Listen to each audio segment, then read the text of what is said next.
Ranger sold his wardrobe. The Lone Ranger sold his bad dog. Well, you saw him, and you can't hardly know, 'cause times change, I know. On some days, he's more than humble. On some days, he's cold and mad, mad as hell. Well, you saw him, and you can't hardly know. It's so strange. Well, I know. Those lakes of golden water, those lakes of gold are all running out. Well, you saw him, and you can't hardly know. It's so strange. Well, I know.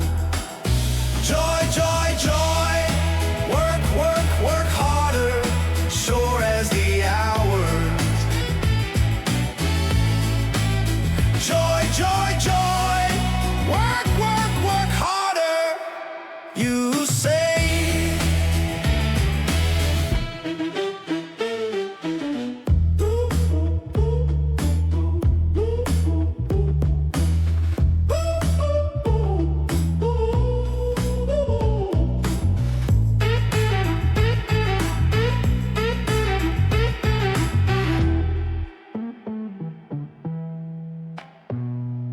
On some days, he's more than humble. On some days, he's cold and mad, mad as hell.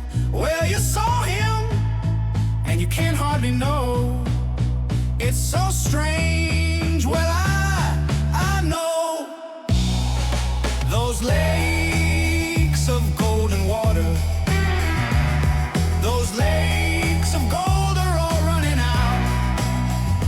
Well, you saw him, and you can't hardly know.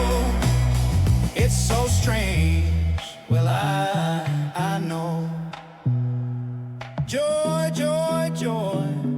Work, work, work harder, sure as the hours.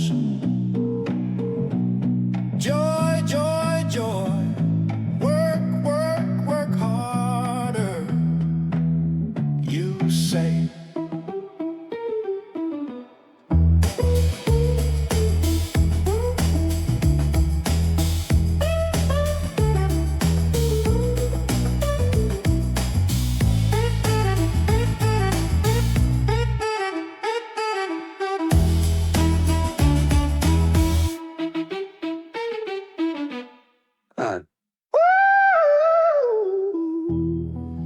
Joy, joy, joy.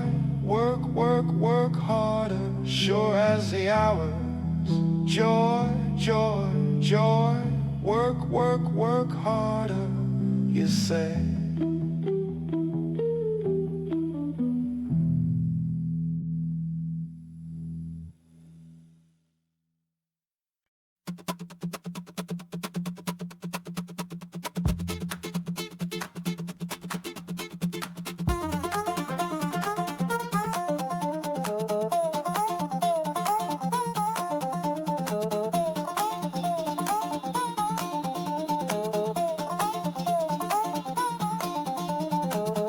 Come along, join the fun, in a world where adventure is never done. Every corner we turn, a new friend in tow. It's time to start the magic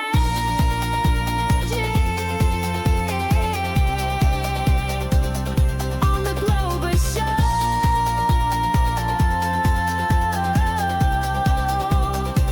It's time to learn and grow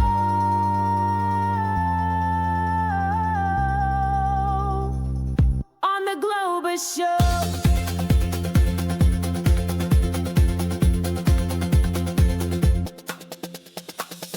See the sights, so much to know. Across the land, together we go. Hand in hand we join the flow. Discover wonders in the Globus Show, where every day's a brand new episode.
show. See the sights, so much to know.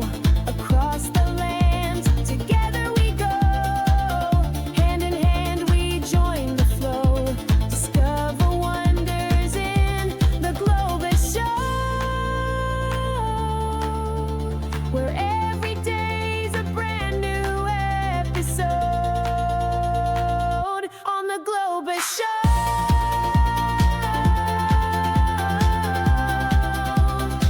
It's time to learn and grow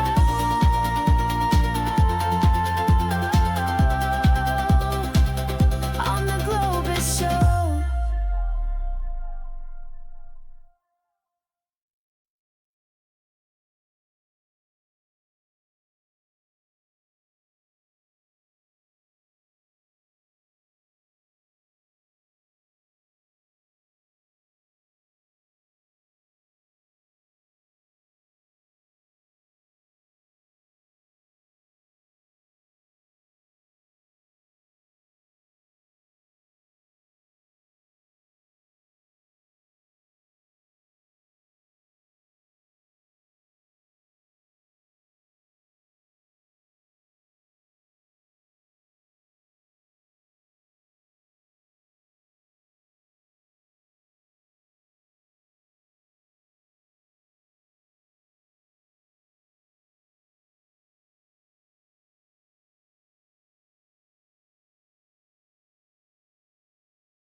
METHOD, man. Many METHOD, man. METHOD, man.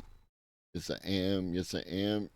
So, since we were muted, I said, what up, Twitch? What up, Paradigm? What up, Chef?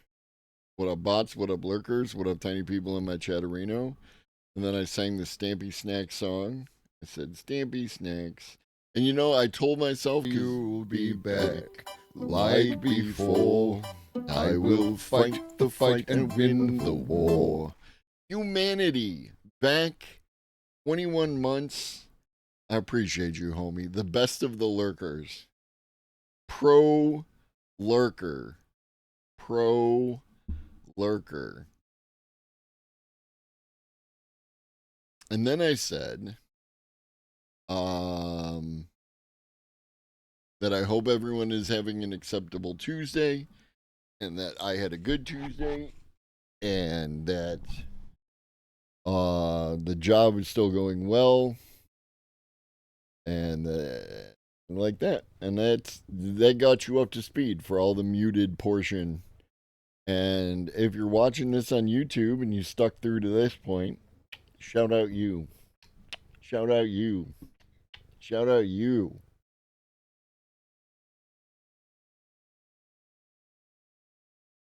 He's such a boy. Yes, he is. He's such a boy. All right. I got work to do, buddy. I got work to do. Work, work, work. Joy, joy, joy. Work, work, work harder. I don't even want to sit in a chair anymore.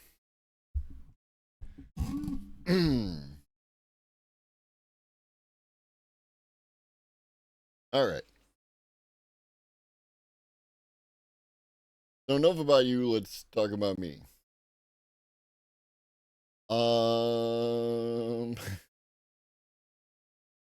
Yeah, I don't have anything else to add at this point in time, so we might as well fire the stream up and get to business.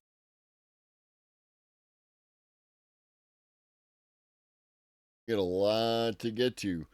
There's been a sloppening, but before we get to that, new robot.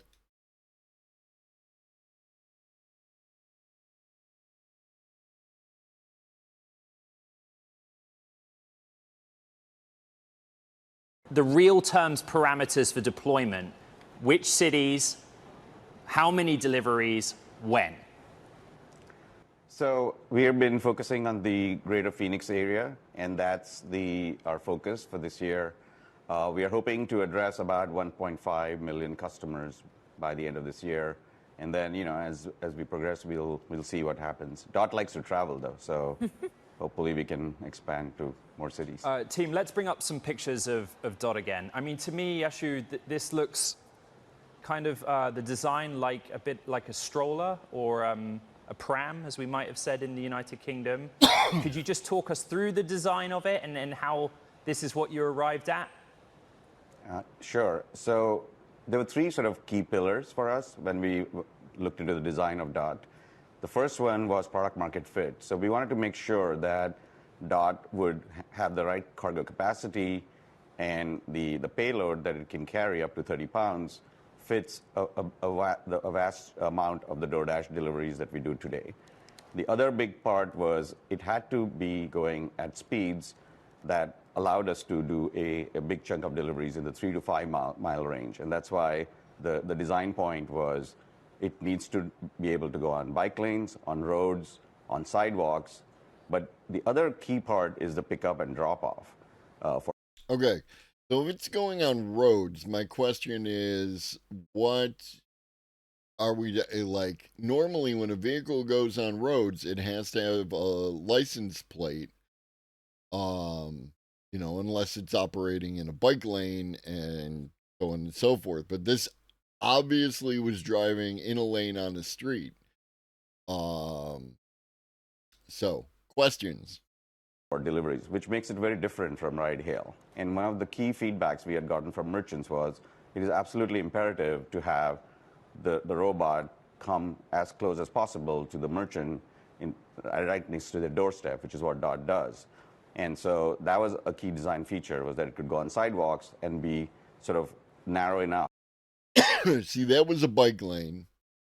This looks like it has a bike lane. So that's fine, except it's going to irritate bike lane people, but To navigate sidewalks pretty well. That what, Ashu, currently isn't on the market? Because you were already using Coco Robotics, backed by Sam Altman. There are others on the market. Is it just the speed, the pace that they can't meet? Yeah, so we actually also announced the key product called the Autonomous Delivery Platform, which we actually, in which all our partners, including Coco and our drone partners and other robots, including Dot, can participate. And the idea is that as the demand for delivery is growing, we have an all-of-the-above approach, which is there'll be dashers, there'll be drones, there'll be Dot. And so we are looking to work with all of our partners to enable this different modalities. So we believe the future will be multimodal for our delivery, and this is the first. why? Now, it could be an issue of size, right? That if you order a large amount of food that won't fit into the robot or the drone, that you would still need a human being, but why?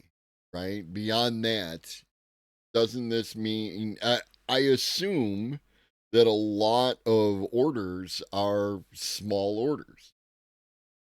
So why would you, what up, Cosmic? Why would you still use humans? And again, like, I am not looking forward to a bunch of people losing their jobs. I'm trying to analyze his statement, right? Why would you still use people if you had the robot to handle those orders? Is it that you're only going to use dashers for orders over a certain size?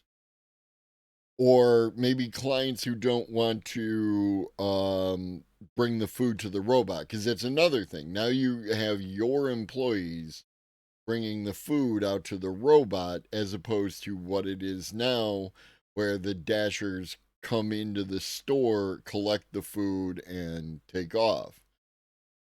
So, step towards that. I cycle every day. I navigate dashers.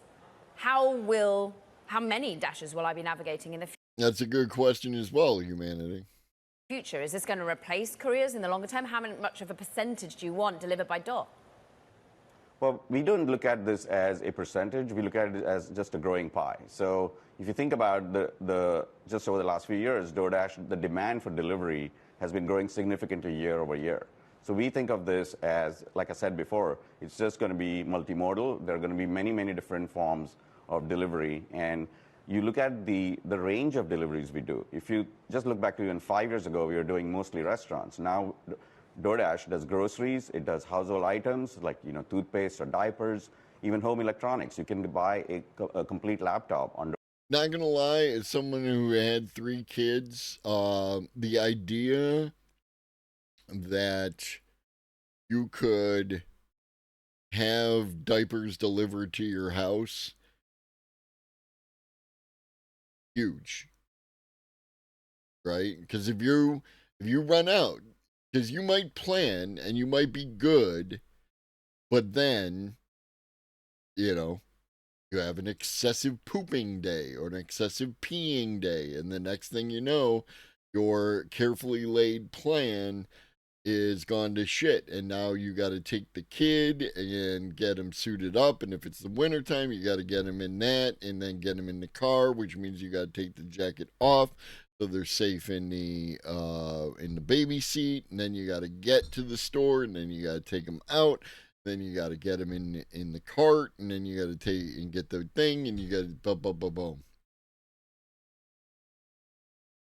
It's that's one portion of it, Cosmic, right? It's not an all or nothing thing. It's a bunch of contributing factors, and that is one of those contributing factors. DoorDash and have it delivered to your doorstep. So we expect all kinds of deliveries to be happening on our platform, and this ADP that we announced yesterday is the first step towards that. Ashu, who is going to manufacture Dot, and where will they manufacture Dot? So at this point, we are going through that process of figuring out all of the pieces of where the manufacturing is going to be and where all the components, etc. So it's not decided? It's still being discussed internally as to how we will end up doing this. Okay. So take everything we just talked about throughout this entire video and put it on the shelf, because it's still being talked about internally. This is more of a proof of concept. So we don't even know. So don't relax too much, but it's not happening tomorrow. Aim to have it largely US made? So we, the technology that we have developed here is all built here in the US. No, your little dude's moving over to the left now, so you're good. DoorDash Labs. So it's pretty much purpose-built robot. And it uses a state-of-the-art technology, again, developed by the engineers at DoorDash.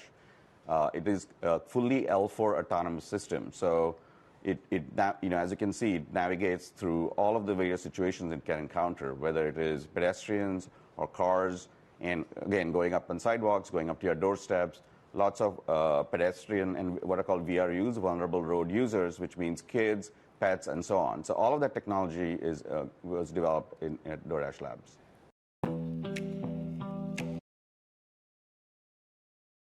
Yeah, Cosmic. I voted for the laughing lady, Cosmic. I understood exactly what was going to happen way back then, Cosmic. Like, I'm not happy about it. It causes anxiety, it causes stress, but also I'm over it, homie. Like, I can't, it's like, we might want to take an umbrella. It's going to rain. It says on the phone it's going to rain. Okay. And then look at them clouds. It's going to rain. Okay. And then now we're outside and nobody brought the umbrella. You know what I mean? I said we should bring an umbrella. And the people who didn't want to bring an umbrella voted me. So now we're standing in the rain and there's no umbrella. I'm not going to get mad at about, like, well, who am I going to get mad at this point, right?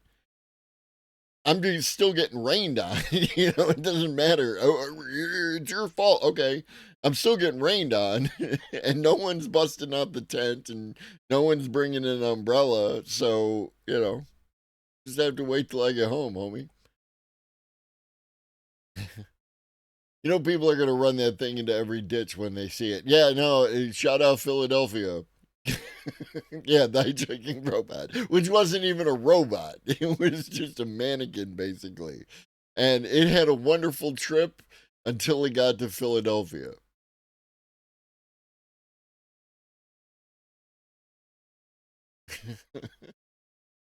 Yep, they showed him.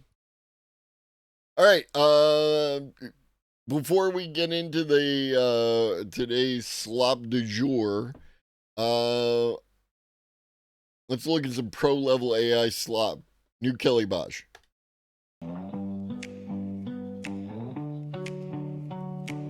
My God, I love a tall tree. Branches so gnarly.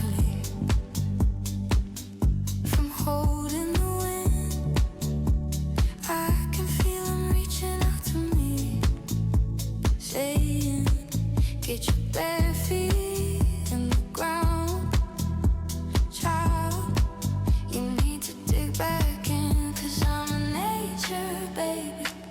I got my toes in the mud while I'm working in the sun. You can tell that I'm my mama's daughter, laying in the water, sipping on the sweet tea, feeling real free, free, free. It's just, if you don't like the song or whatever, but as far as a well-constructed song, right? Again, I'm not talking about quality. I'm talking about the structure, the structure of the song. This might be one of Kelly's best.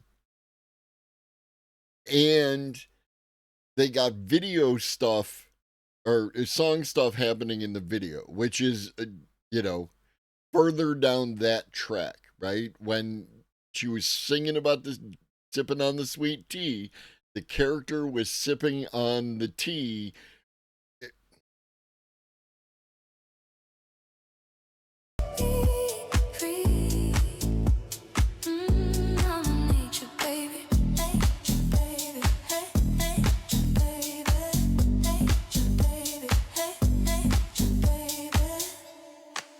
My God, I love a field of daisies.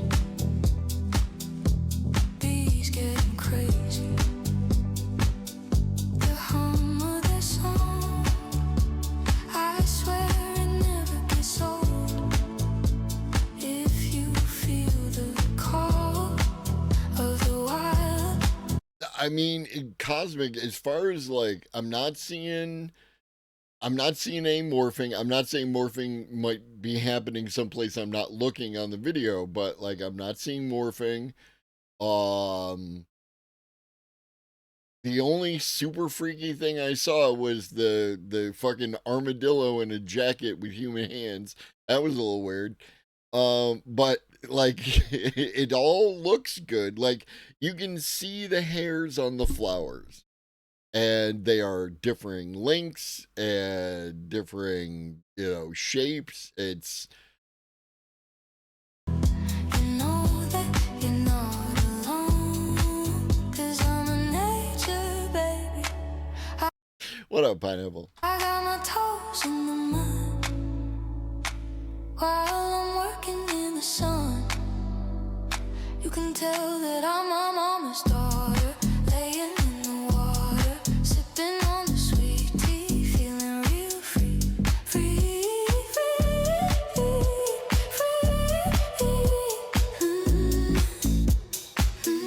I'm a nature baby. I like his little boots. Go back. Why am I controlling the volume with the things? What happened? There we go. His little boots. He's got little boots.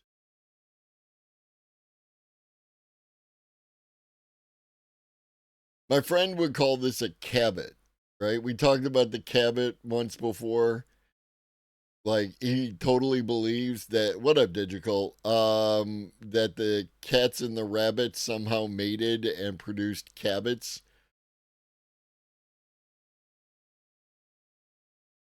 If you're gonna have weird opinions, that's, I guess, the least painful one. But this is a fucking cabot. The AI has invented the fucking cabot. So nice job, AI. I'm a nature baby, nature baby, nature baby. No, cabot, like rabbit, but with a C. Nature baby, nature baby. I wanna make a home in the country for me and my honey, raising babies of our own. And if you need me, I'll be outside, 'cause I don't wanna be inside. 'Cause I'm a nature baby. I got my toes in the mud while I'm working in the sun. You can tell that I'm my mama's daughter. What up, Ben Box Man?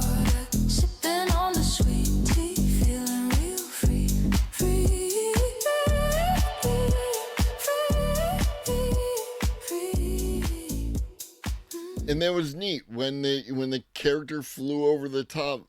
She was bending the flowers down. So yeah, no, top tier. Top tier. All right, let's have AI talk to us about Sora 2. There's a kind of build up and then a back and forth. We're going to talk about all the things. I'm a nature baby. Sora 2 is out, and for some it will seem like a slop feed shoggoth.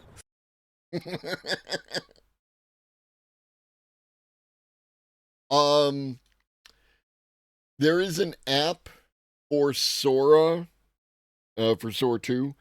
It's only available on iOS as of yesterday, day before, the last time I checked. I think OpenAI is picking on Apple because they don't have their own AI stuff going on. And they do have a relationship because the third tier of AI that was supposed to be happening with Apple Intelligence was supposed to be ChatGPT. So not like they don't have a relationship.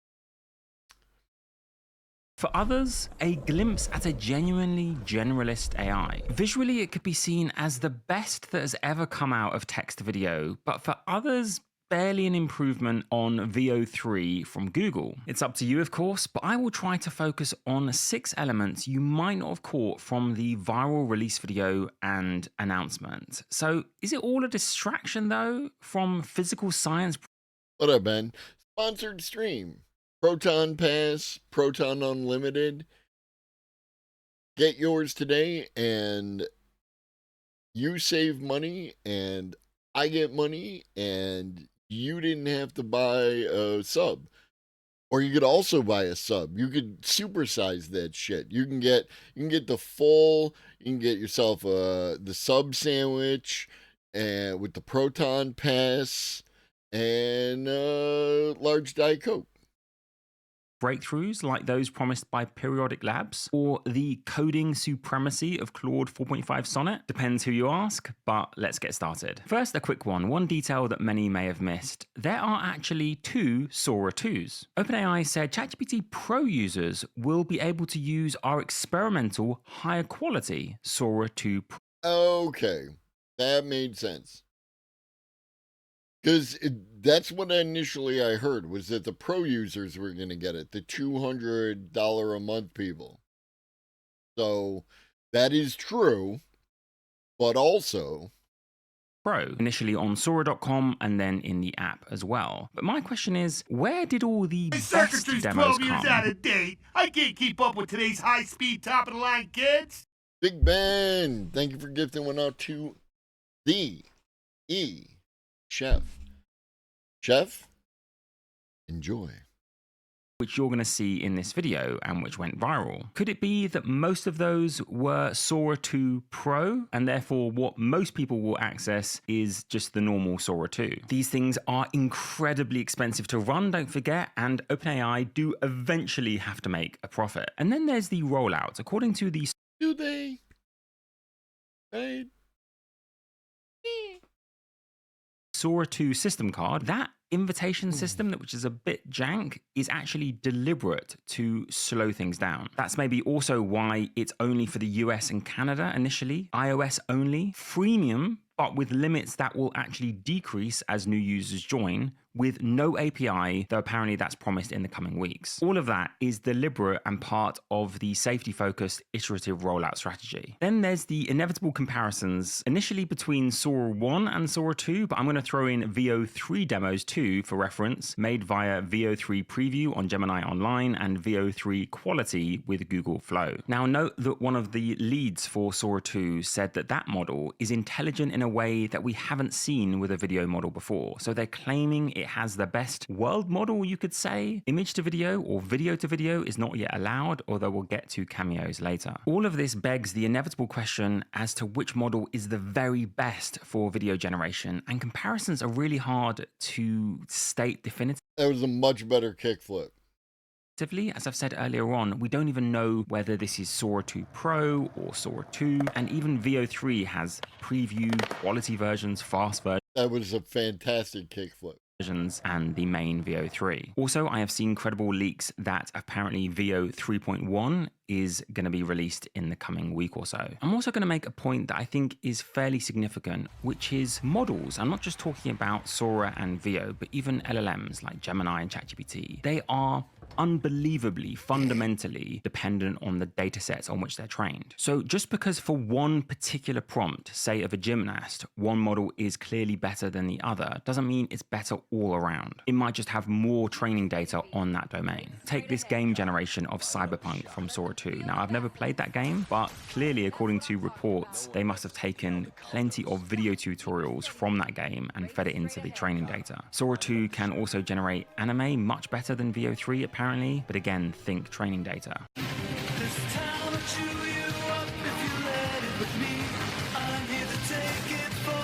You better keep that wheel steady, because everyone's gunning for us. Found out output tokens cost more than input tokens. Yeah, apparently my words aren't worth as much as the models. Input tokens are the cheap seats. Then there's questions of copyright. Transformer, that's the power of my stand. Sydney Bing. And ready, begin.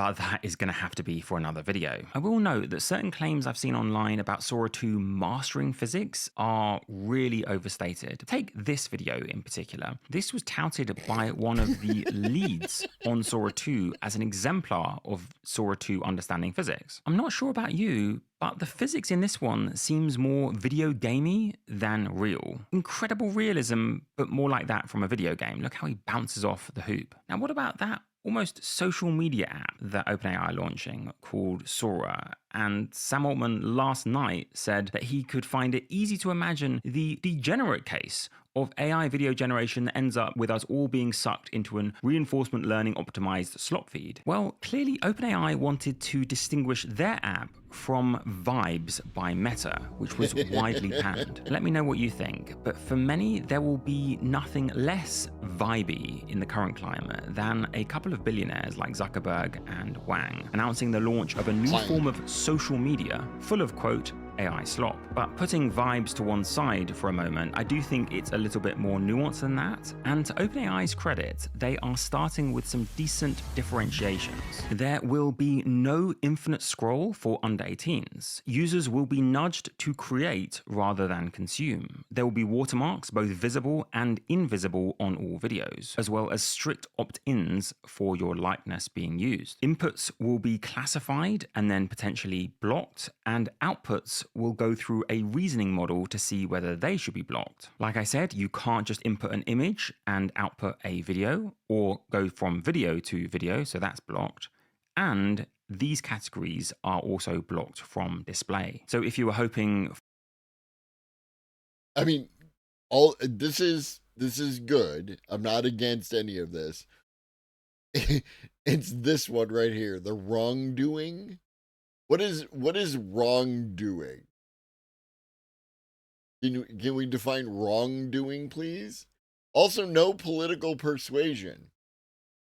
Speaking of political persuasion, this Thursday, we're doing a special event featuring the Paradigm Shift and Redolent Thought and James from the Internet. And we'll be talking about political persuasion. For some wrongdoing, you'll have to look elsewhere. Which brings me to the cameo feature, which is unique at the moment, at least, to OpenAI's Sora app. For this feature, I'm going to start at 6. The event starts at 7. But you can't just upload a video Eastern. Of yourself, otherwise you get a bunch of deepfakes, but you have to record yourself saying things that OpenAI get you to say. That kind of proves that you are who you are, and then you can insert your likeness into any new video or existing video. This is at the moment a unique feature available for Sora 2. That's why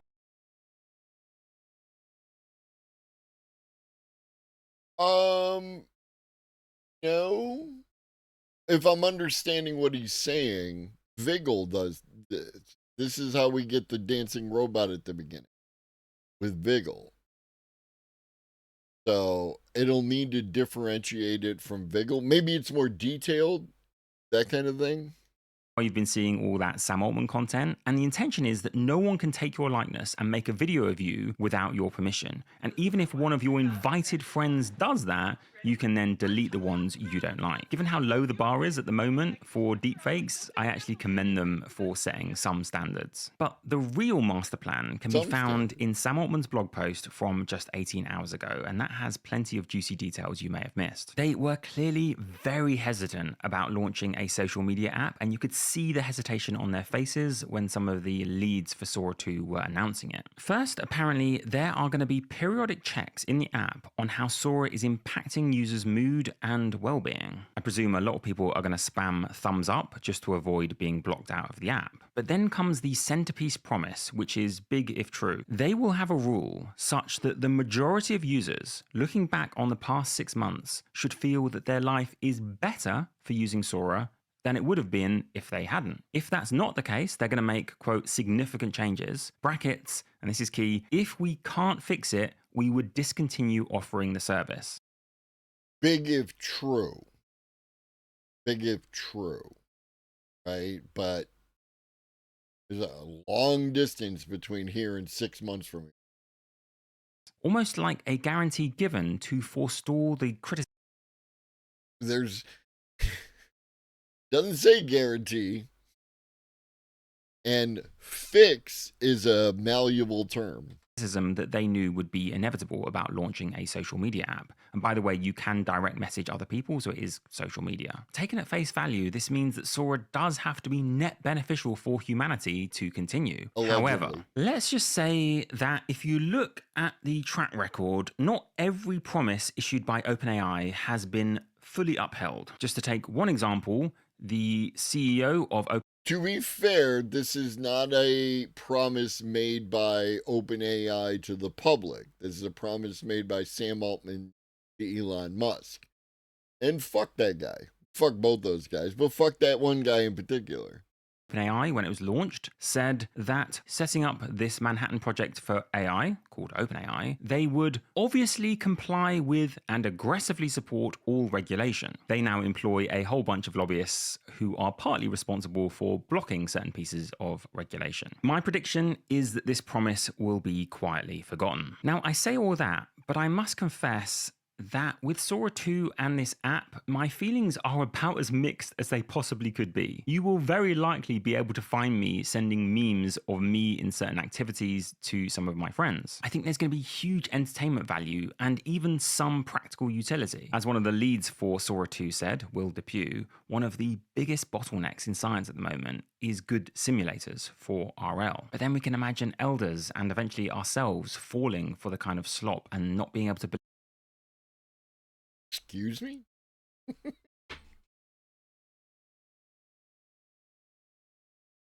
At least one elder is not going to fall for the whatevers.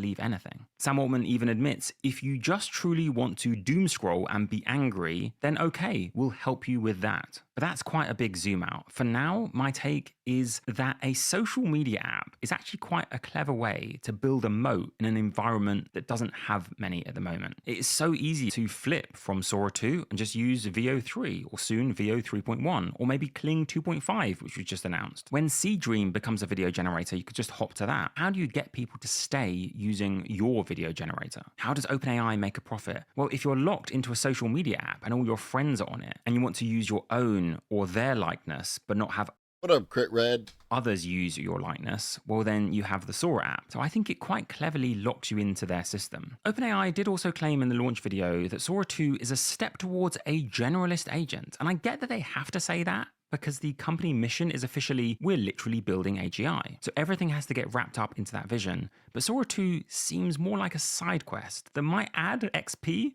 but isn't directly on course. Much more on course for me would be something like periodic labs. I mentioned in my last video how exploration and experimentation is one of the last big blockers toward a singularity, if you will. Even if you solve hallucinations and the data problem and the modeling problem, models are still passive, they're not exploring the world. Well, periodic labs want them to automate science, run experiments autonomously. I interviewed one of the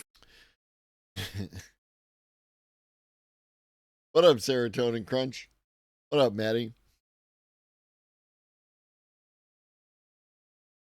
I thought you were saying init, like initiate crunch.bat, which would make sense. Oh, you did. Sorry. Run. Yes, you did.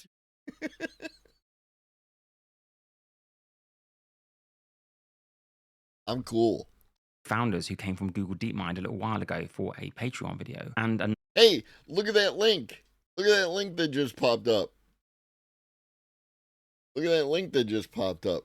That link gets you up to half off on Proton Pass. Or significant savings. I'm not sure if it's half off. But significant savings on Proton Ultimate, which I can get you that link if you want it. And then I get money. Oh, yeah. No, and if you're lurking, you know, if you're, okay. So apparently, I am given to understand that Twitch is viewing lurkers in some fashion as bots. so they don't get counted. Right? So streamers are having lurkers say something in order to prove that they're not a bot. Even though I just saying those words, I can already see how you could have bots that every so often interject random statements into the chat. Looking at you, anti-war machine.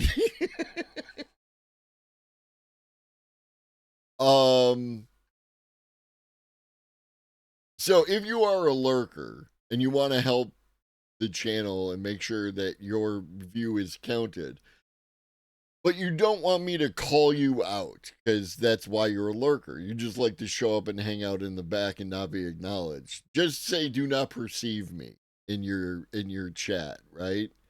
Just say do not perceive me, and I will not say your name. I will not say what up like I do. What up, Maddie?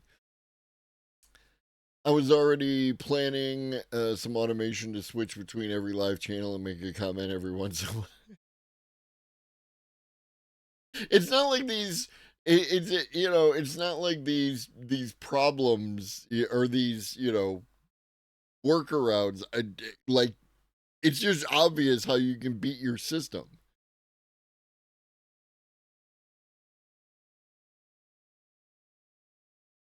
I believe that all of my lurkers. No, I couldn't know that because someone could absolutely bot in the channel. There's nothing you can do about it, right? Only followers need like a real email address, which is one of the things that actually works against my numbers, is because anonymous folks can't can't get in to the channel and can't participate in the channel as a so sorry. Use Proton and make yourself an email address that you can use. Another one of their founders, William Fedis, came from OpenAI. You said something else, Maddie. Stephanie Canada. Which one? What up, Pharaoh? See, Pharaoh didn't say do not perceive me, so I perceived them.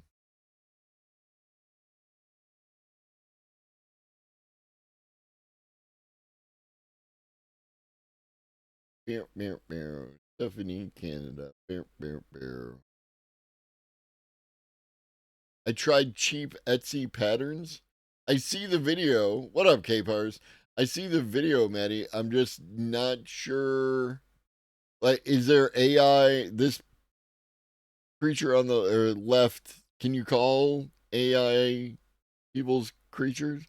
This alleged person on the right, sorry, not the left, the right, definitely looks like an AI figure.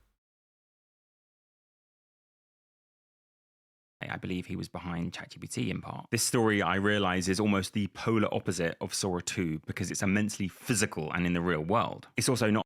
And serotonin, that's why I don't particularly worry about it, right? If people just want to lurk, then they should just lurk, right? Y'all's support has been fantastic. People throw out subs, gift subs when they got the cheddar, and and it's appreciated. If you got it like that, do that. If you don't have it like that, but you really want the Proton, get the Proton. I got a tip jar if you got a bunch of money that you just want to give directly to the streamer, or $1, or whatever the minimum is for the tip jar through Stream Elements. Just do you. And if you don't got it like that, then just enjoy the education. What up, Leftist Corp? I do usually have the mobile app with a chat tab open and still generating channel points. Yeah, I mean that's my thing as well. I always have the the app open on the phone, even if it's minimized in like the little window picture-in-picture action. Available immediately, but the idea, roughly speaking, is this. If we want to, for example, come up with a room temperature superconductor or better solar batteries, then there are a few bottlenecks. First is running enough experiments. Well, what if we could have deep learning systems predict what an experiment will yield and then have, say, humanoid robots conduct those experiments autonomously? That might remove one bottleneck. Then what about those terabytes and terabytes of data generated by existing experiments that LLMs can't use? What if a lab collected all of that data in an LLM-friendly format, which could then be fed into the latest model? Finally, and also, we talked about this with experimentation before, is that people tend not to publish their failures, right?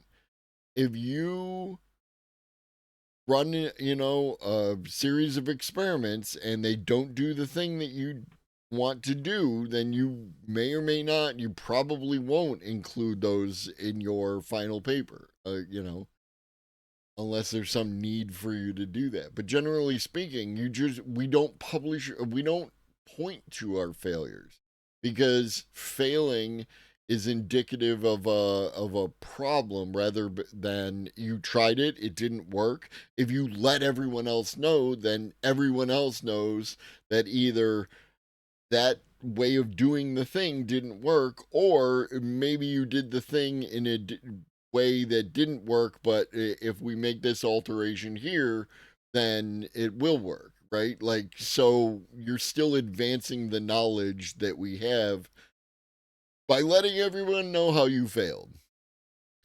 How long are you sponsored for? Forever. Forever.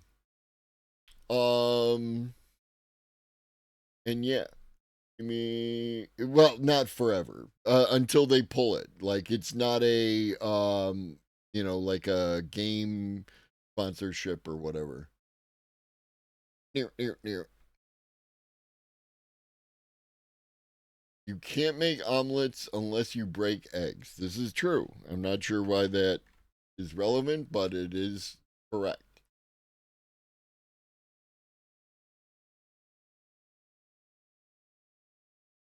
If you want to view paradise, simply look around, do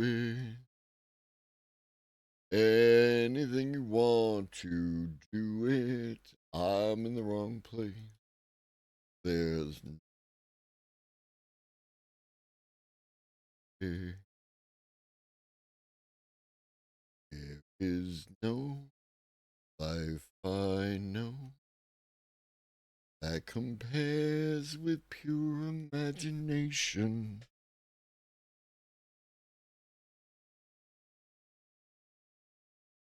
Living there, you'll be free if you truly will.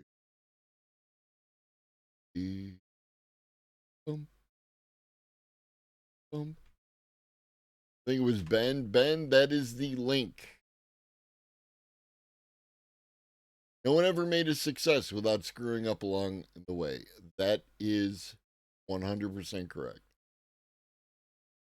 If you attempted something and you knocked it out of the park first go, probably were already doing it. I think we all know that there are just thousands and thousands of papers out there that we're never going to get around to read. So what about an AI model? I don't like these little cans because I don't get enough of whatever, but it does make me feel like Andre the Giant. I am huge. Optimized for literature review. It could find from the literature what are the most promising experiments to run. Anyway, the big reveal is that Periodic Labs with $300 million in funding is going to work on all of those. Why even bring this up? I mean, that is another way, K-Bars. I can't imagine wanting to drink 72 beers because I can't imagine wanting to go through everything that happened after that. Well, partly to contrast with Sora 2 and claims Thank of you, being a Ben. generalist agent. But also, I guess, for those people who think all of AI is bad and it's nothing but slop. In fairness, those results aren't going to come overnight. So in the meantime, let's talk about job opportunities that you could apply for even today. The sponsors of today's video are 80,000 Hours, and in particular, their job board, which Gonna let this run because I know people are looking for jobs. you can access through a link in the description. I don't endorse 80,000 hours. Philip endorses 80,000 hours, but cast your net far and wide.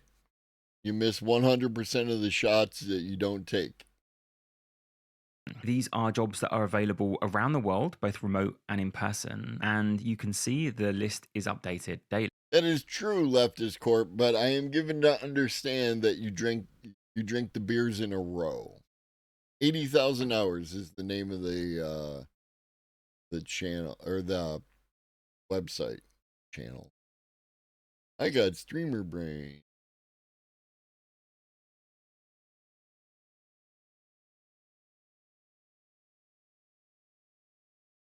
Holy shit. Yeah, 80,000hours.org/AI explained. What up, Reed? Reed, if you haven't talked to Kai lately, I talked to them today, and they're apparently doing well, so. Nice.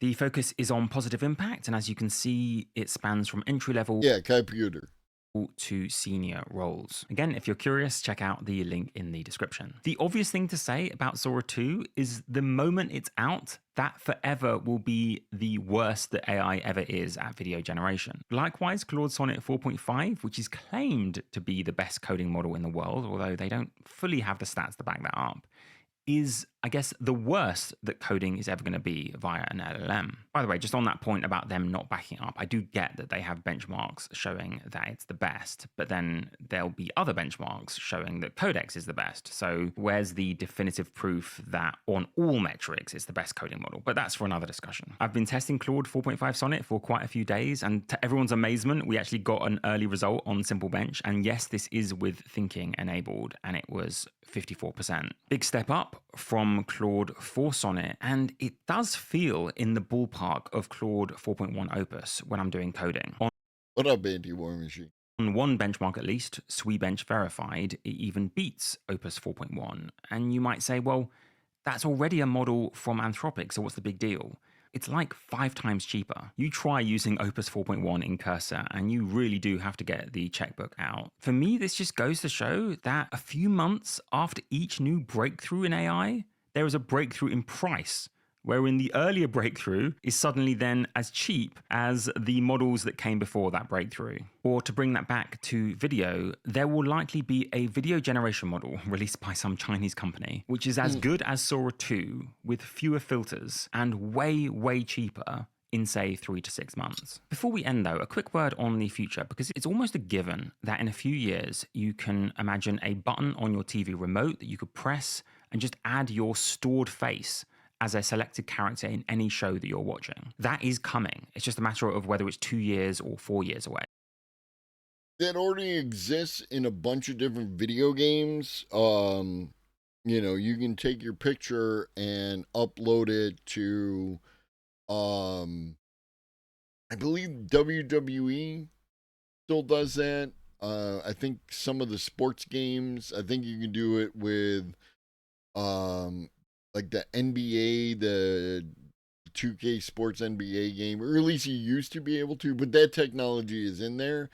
And yeah, like people like that shit. You know, it makes them feel like they're more the character.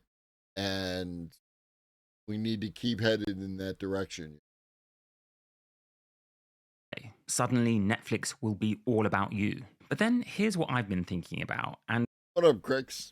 Forgive me for the digression, but we already have models. Yeah, but I mean, if you are uploading your image to a video game, Anti-War Machine, you have already uploaded your image to your Facebook, to your, Insta, all that shit. What up, Ribbons? That pass the written Turing test. As in, you can't distinguish. Ribbons, have you used 4.5 Sonnet in Cursor yet? Is that available, and have you tried it? That you're talking to a model, not a human. And then Sora 2 is much closer to passing the visual one. It's not there, despite the hype posts, unless you're visually impaired, especially gullible, or just see a couple of seconds at a glance. But I think we have to admit we are getting closer and closer to passing the visual Turing test, not being able to tell that the video we're watching is real or fake. But what happens after we pass the visual Turing test, and then the audio Turing test, and then the somatic sensory system test, so that we feel artificial worlds? A couple days, a stealth model appeared, codenamed Cheetah. How is 4.5 thinking compared to anything else you use? In our nervous systems and can literally touch them. You can think of each of our senses like a benchmark that we're getting closer to crushing. What happens when we have models that can create entire worlds from scratch in real time that are indistinguishable from reality according to every sense we humans have? If we can be fooled visually, why not with audio or with touch or taste? When that happens, we might look back to Sora.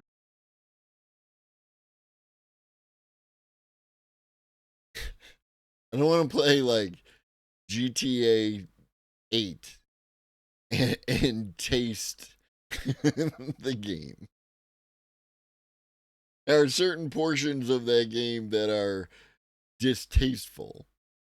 2 as one. That's excellent. It's good to hear, Ribbon. One step along that fascinating, exciting, and treacherous path. Let me know what you think. Thank you so much for watching, and have a wonderful. Up next, hey, have you heard that there's an AI actress? Wonderful day. What's up, everyone? Welcome to Sora 2. You finally made it. I'm so excited to see you here. I've been waiting all week for this moment, and it's real now. You're actually here. Yeah, those GPUs behind me are literally on fire. It's fine. We'll deal with that later, right?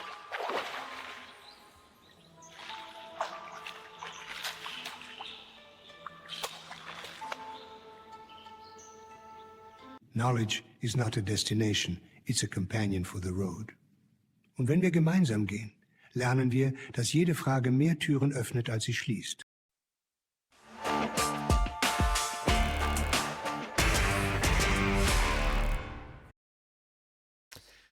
It's the hill rising. We're definitely gonna have a good take here. Hollywood is fuming over an AI actress who's going viral. The actress, named Tilly Norwood. I saw like 6 different news orgs use fuming.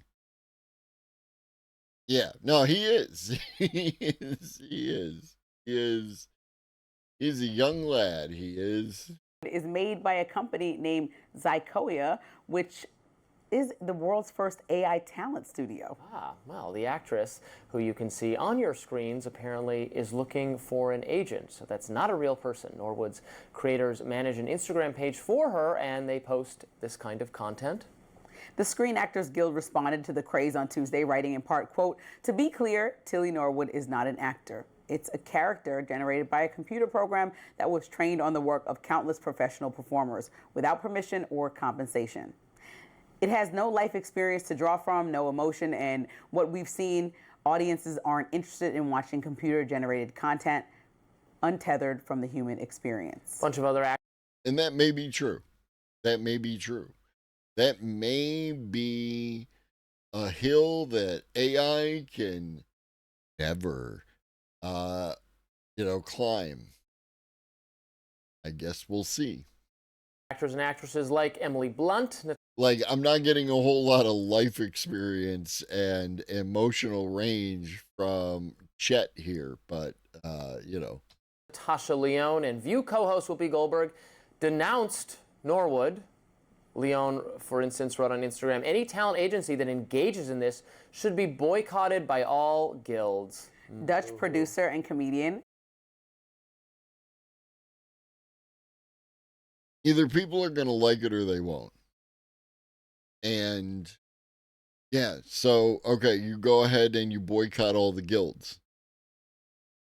Are you telling me that you honestly believe that if they were able to make fully AI generated content, and it was successful with some portion of people, that they wouldn't create parallel organizations as necessary that are not union? I'm willing to hear your argument if you think that that's a thing that might occur. But it sounds implausible.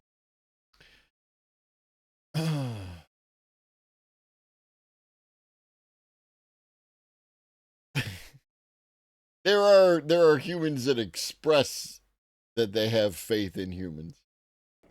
Elaine Velden, who created Norwood, responded to the backlash, writing on Instagram in part, quote, "To those who have expressed anger over the creation of my AI character, Tilly Norwood, she is not a replacement for a human being, but a creative work, a piece of art. Like many forms of art before her, she sparks conversation, and that in itself shows the power of creativity." Yeah. And again, it's not that the AI actress, actor, what have you, will be that the person who prompts the machine is an actor. They are not an actor. They are a director. In the same way that if you create music with Suno, you are not a musician, you are a producer, or whatever word that equates to director and producer that makes you feel comfortable. You occupy that position within the structure. An actor, by definition, it isn't acting as itself. The entire premise of an actor requiring human experience is antithetical to acting. I don't know that I would say that. Like, you always hear these stories about, someone who gets really into the thing, and they, like, Christian Bale goes transforming his body in probably unhealthy ways, and Tom Hardy and those kind of actors who become this other person for some period of time. They are still making it up, but it is connected to this idea of, what a human would be under these conditions, and then they project themselves into it. It is not their experience. That is true. That is true. Probably be like AI in gaming. Some companies are already full embracing AI. There's money to be made. This is capitalism, baby.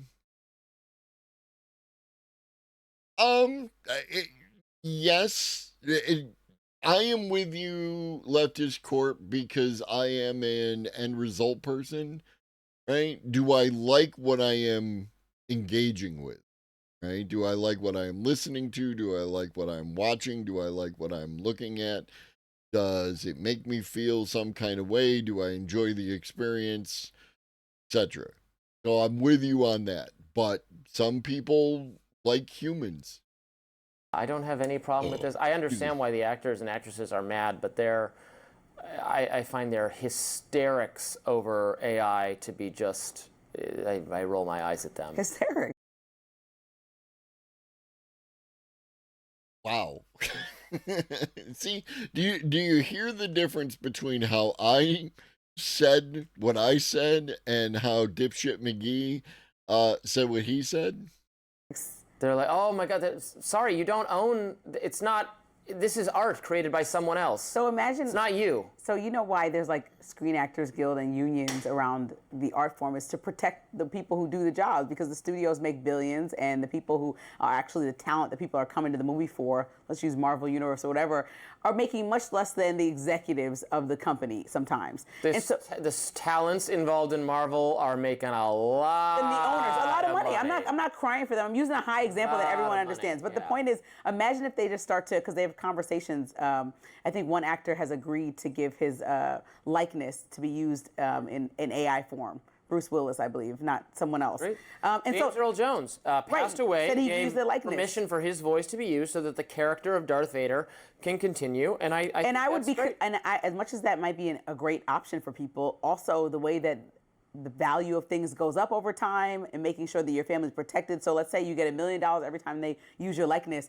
In 50 years, if they're still using James Earl Jones in The Lion King, I'm gonna need them to go past that million when it was 50 years ago, just because of inflation. Well, by then it could be in the public domain after, I don't know what the rules are, or if there are any. That's the scary thing when you think about for books, that goes in the public domain after 100 years. And then also with this AI character, if people are just I don't know, it really strikes me as being like, 20 going on 45, right? His whole aesthetic is someone cosplaying an adult. thinking, I mean, the AI character looks pretty cool and real, but people are probably thinking like, oh, as soon as like an actor speaks up for themselves to be treated. What up, nuclear demonstration? I don't fully get this. It's not that much of a step over animation in the first place. Sure. I personally don't have an issue with any of this, right? Like the only issues that come up are related to people's jobs, people's livelihoods, people's ability to support themselves, to have food and healthcare and housing and all the other things. And I go big picture on it, right? Like I go top level. Like, let's just take care of that. And if we take care of all those things, then none of this matters, because no one's job is being lost to AI or automation or robots or any of that. And if people want to create new and interesting things with the new and interesting technology, then they can. And no one will give them shit and crawl up their ass about it. Now, I've been on the internet to know that last part is a stretch, but ever hopeful. Properly or paid, compensated well. Now they're going to be like, oh, we're just going to replace you with the AI character. But that's just photos of her. I mean, she doesn't have. Yeah, I want to see her actually move. I will say he doesn't skip leg day. He's got some meaty thighs going on. Because then she would look fake. Well, no, there are some videos, I believe, guys. There are videos. Correct me if I'm wrong. And I haven't. Yeah, and I think that I can still tell the difference between. Yeah. But what up, Textillion? Come on, technologies are in the early stages. We talk about AI. The Pandora's box is open now. I think sooner or later it's going to look pretty realistic, and that's uncomfortable. Well, if it can replace real actors and we can't tell the difference and it's just as good, then fine. Well, no.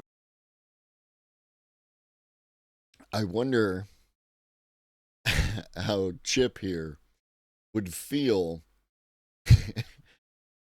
knowing that the exact same words that came out of his fucking mouth apply to his job, right?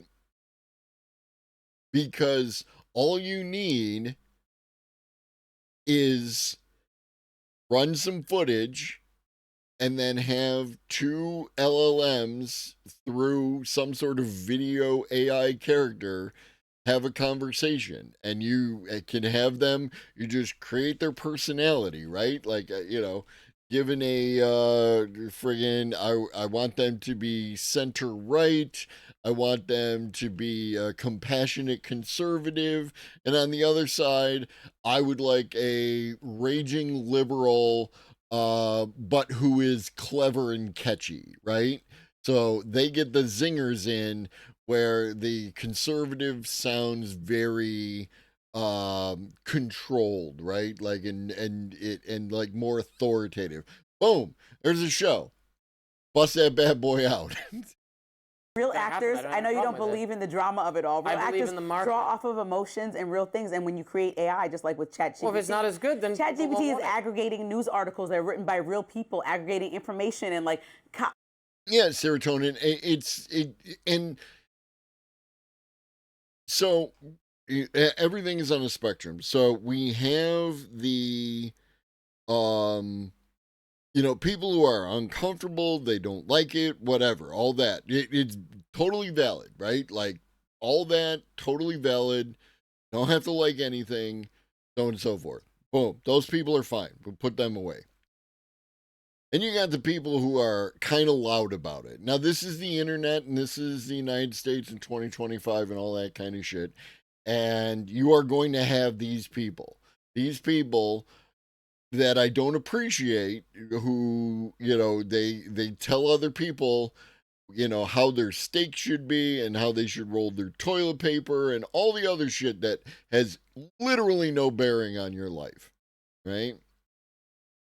And then there's these fucking people over here who will like hunt down and hound people who use AI.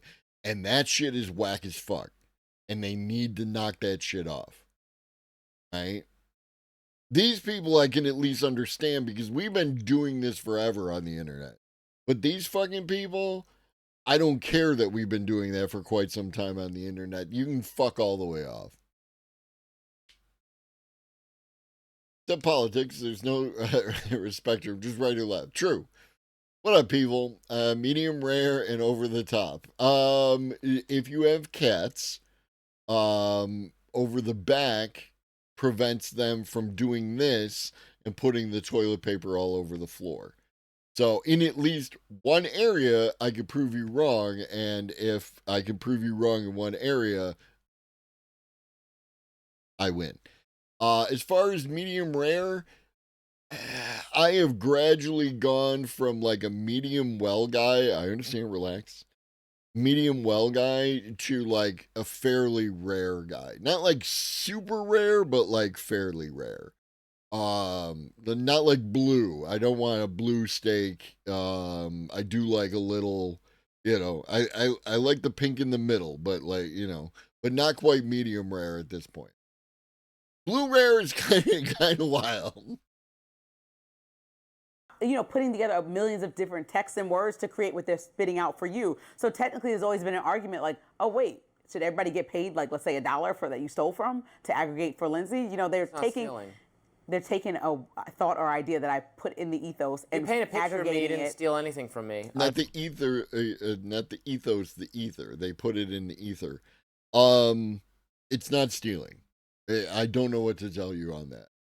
Piracy is not theft. What they're doing is piracy, and what they're doing is transformative, so it falls under fair use based on the current precedent. So I got you either way, right? If you want to make a legalistic argument, then it's fair use, and if you want to make a moralistic argument, piracy is not theft. I don't own all likenesses of myself. All steak should be... I don't ever want to say all of anything, right? I'm not an absolutist, but I finish all my steak with butter. I highly recommend it. Nice herbs in the butter. You get that added flavor, and it ever since I started doing that.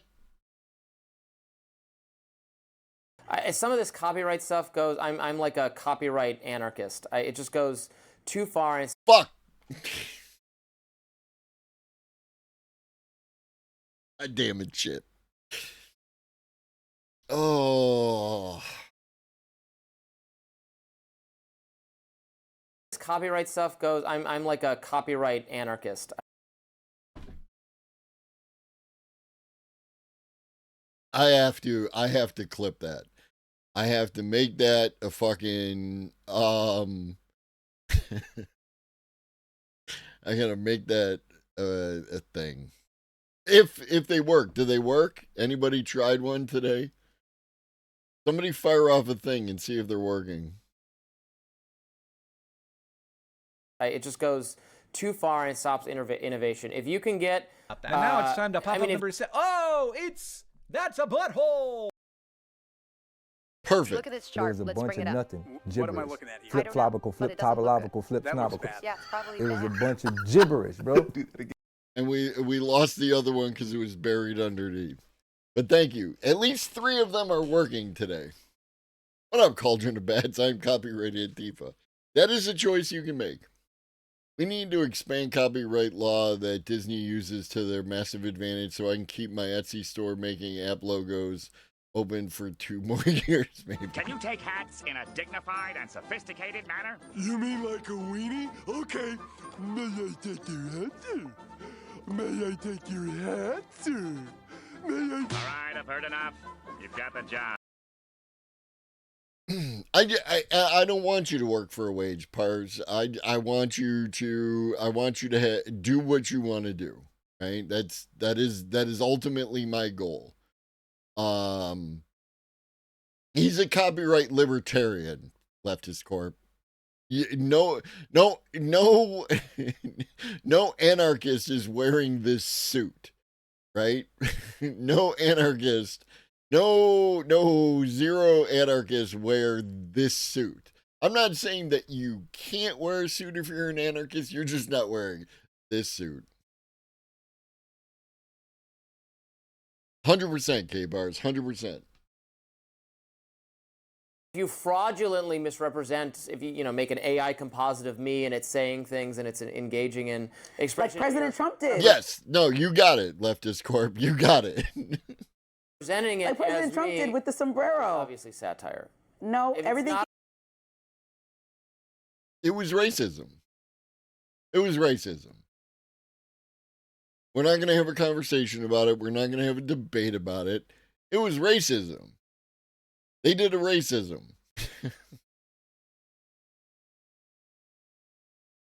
Obviously, you always satire. make an excuse for bad behavior Wait, and call it satire, but we can pause that. I finish my point real quickly. You always make an excuse for bad behavior and call it satire. Yes. Fuck that guy.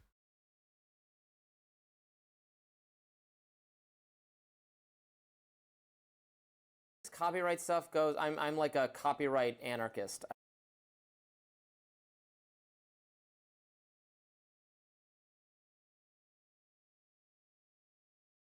Love it. Perfect. Thank you. I will be if you can get a likeness to read the news and to debate with you and do it and people can't tell the difference and the company likes it just as much and the viewers have no problem with it, I will be the first person to hang up my hat and write. I take it back. He addressed the thing. He says he's good with it. Now, whether or not he's actually good with it is an entirely other animal, but he said that he is good with it. Right off into the sunset because you can't fight progress. Can't fight it. It's coming. I think for now, these things remain enhancements to our viewing, our artistic, cultural experience, not replacements yet, and everybody needs to. That does it for us, guys, on Rising Live. We'll talk about this a lot more. Look out for exclusive content on our YouTube coming your way today. Be sure to like, share. Yeah. And now let's get CBS Morning's take. All right, check this out. You are looking at actress Tilly Norwood. Only here's the thing. She's not really an actress because she's not really a person. She is a product, 100% AI generated. Now she's caught the attention of Hollywood talent agency. At least CBS Mornings is showing like video of the character, where Rising was just showing stills. And real-life stars are raising alarms. Jolene Kent joins us from Los Angeles with more. Jolene, what's going on? We're not going to talk about the article with the weird byline in it. Other people have talked about it. If you don't know, Google AI actress, and I'm sure it will come up. I believe it was like in Free Press or some shit like that. I don't have anything to say. I think that dude is weird. Good morning, Nate. Look, this is the talk of the town here in Los Angeles. Tilly Norwood was created by Aline Vandervelden, an actor who founded the world's first AI talent studio, Sequoia. Vandervelden says she's spoken with several agents vying to represent her AI character, who she pitched as the next Scarlett Johansson. This has drawn sharp criticism online and talks of a boycott of whichever agent signs Norwood. Let's get to know each other. She's being pitched as the ultimate girl next door, except Tilly Norwood, 100% AI generated. she's the brainchild of Dutch comedian Aline van der Velden, who founded the AI-centered production company Particle 6, where Tilly Norwood was born. Over the weekend, a host of actors responded to reports that agencies were interested. Who the fuck is Lucas Gage? I know one of these people. Lucas Gage. Tell me that Lucas Gage does not look like AI. I know who Sophie Turner is because Game of Thrones. Yes. No. Sophie Turner is a real person. In signing the AI actress.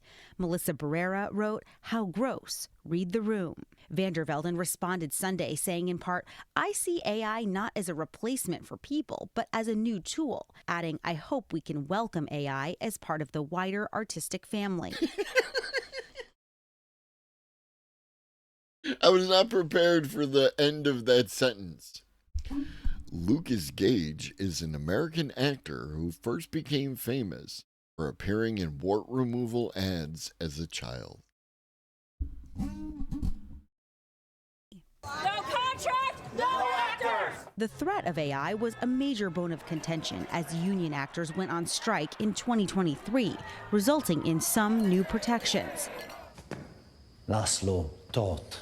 But AI remains a part of Hollywood. It helped fine-tune Adrian Brody's Hungarian accent in the period drama The Brutalist. I like to be alone. And de-aged actors like Harrison Ford in the latest Indiana Jones sequel.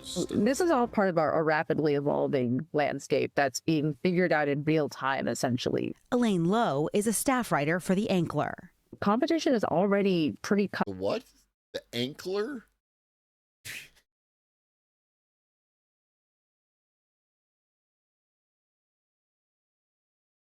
And she's just leaving Fresh 20s laying out here on top of the book. What's up with that? Throat. And you add to that the idea of completely synthetic AI performers, and the job market really doesn't look any rosier for an entertainment industry that has already seen a contraction over these last few years. We've reached out to the Actors Union. Lower your shields and surrender your ships. We will add your biological and technological distinctiveness to our own. Resistance is futile. Rip headphone wearers. What up, Paradigm? What up, Sieg? What up, Raiders? I'm Globsy Elder. I talk about AI, automation, robots, and future tech. Like before, I will fight the fight and win the war. Sieg Fang, architect of sin. 3 months. 5 months. 5 months. Thank you, homie. I appreciate you. You know what I'm going to do? I'm going to get Holy myself shit. a 1967 Cadillac Eldorado convertible. Hot pink with a whale skin hubcaps, then all leather cow interior and big brown baby seal eyes for headlights. Yeah. And I'm going to ride around in that baby at 115 miles per hour, getting 1 mile per gallon, sucking out porta-potty cheeseburgers from McDonald's in the old-fashioned non-biodegradable styrofoam containers. And when I'm done sucking down those greaseball burgers, I'm going to wipe my mouth with the American flag, and then I'm going to toss the styrofoam containers right aside and write a goddamn thing anybody can do about it. You know why? Because we got the bomb. That's why. 2 words, nuclear fucking weapons. Okay? And now the other thing. Unfortunately, nobody seems terribly interested in funding my research, but I am. Sieg is. I will fund your research. Sieg has funded my research. Yeah? That'd be cool. How many was it? Holy shit. That was a lot. That was a lot. That was a lot. Sieg, thank you for all the Salazi. I wonder how Salazi eyes do it. I haven't seen them in a minute. We got who? Let me see. Nick, you got Nick, FemVox fan, excellent. Watson, Peevel, Tenacious Liege. Cagnadian, I'm sure they love that one. Nuclear demonstration. You showed up today, got a sub, got a gift sub. 20 tier 1 subs. Holy cats. Holy cats. And there's a hype trade. And I am not prepared for the UFO hype trade.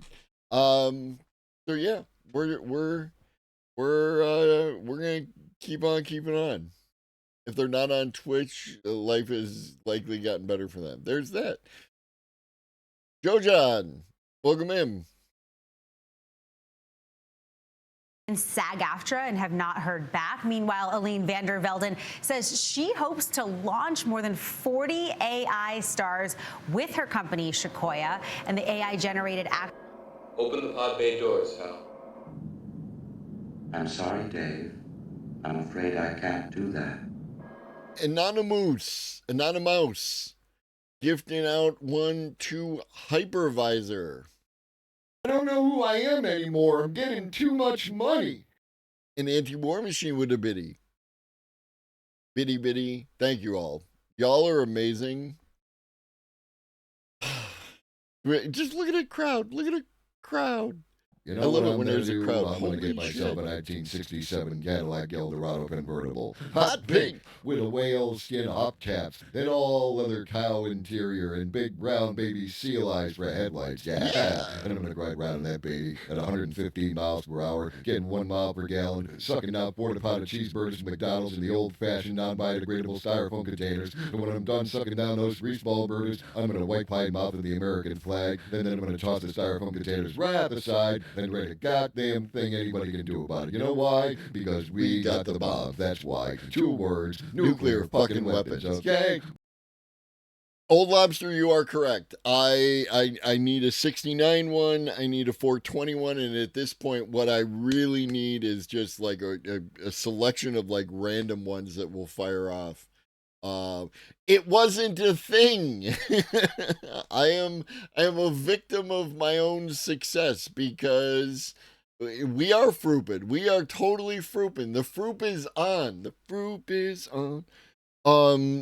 Like it never mattered, right? Like someone would come in, drop some bits, it would go off once, and there it is. Now it is nuclear. New killer. NEWKILLER, nuclear bombs. T minus, the GOAT. Welcome in, homie. Actors would be used in everything from TV and film productions to podcasts and video games. Guys? But not to replace people. Okay. Jolene, thank you very much. Yes, you got it. 100%, you got it. I could see why people, if you're a working actor. No doubt. How would we feel if they said we're going to get AI-generated news anchors? Yeah. That would be extremely upsetting. Yeah. No, and Chip over on the other channel's fine with it. If you be on 57th Street going, taxi! My little box of things. If you're saying it's not going to replace people. Sorry, that's cruel. Watch her all the way through this. Yeah. No, and if you be on 57th Street going, taxi! My little box of things. If you're saying it's not going to replace people, why? Like you can see when Minty, what up, homie? You can actually see that moment when she's like, "Oh wait, this is a very real fucking possibility." Why are you calling Tilly, the AI actress, the next Scarlett Johansson? Yes. Scarlett Johansson's a person. Exactly. No doubt. You're getting the ingredients to create this recipe of what you want people to appeal to. Yeah. Yesterday was a what you want people to appeal to. Those people make significantly more money doing this than I do. New Fireship, OpenAI's new slot machine is open for business. Welcome to capitalism.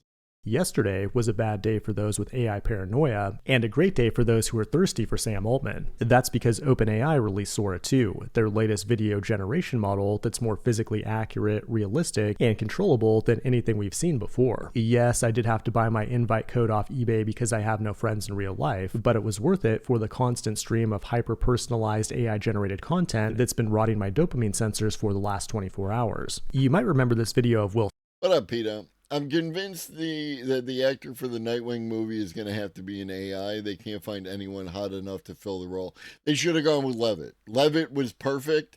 They set it up. They could have knocked that shit out of the park. Smith eating spaghetti from 2 years ago that took the world by storm. At the time, we humans joked about it because we could easily tell it was fake. Then a year later, generative AI took another leap forward, and on this very channel, I said this new video of Will was nothing to joke around about. Well, here we are after another year and another leap, and it's starting to get weird. Give us the Will Smith eating spaghetti so that we can tell how good the model actually is. Sora 2 not only creates incredibly realistic videos, but unlike the original version, they now come with sound. Eat it! Eat up your slop, piggies! Which means we can make videos. The sound is terrible.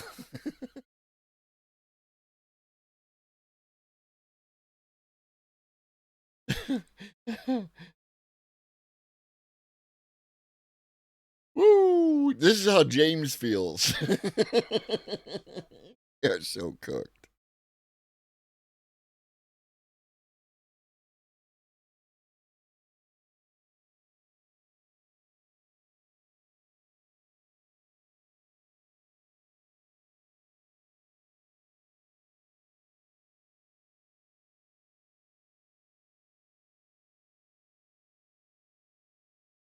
Why would I want to play a video and not have volume?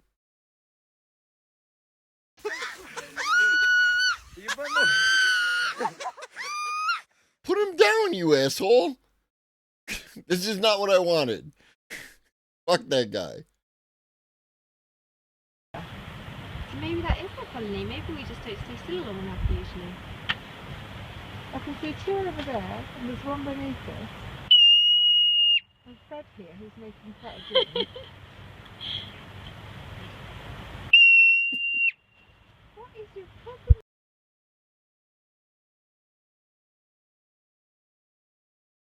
Yeah, if you put him down, he won't scream. This is not darkness.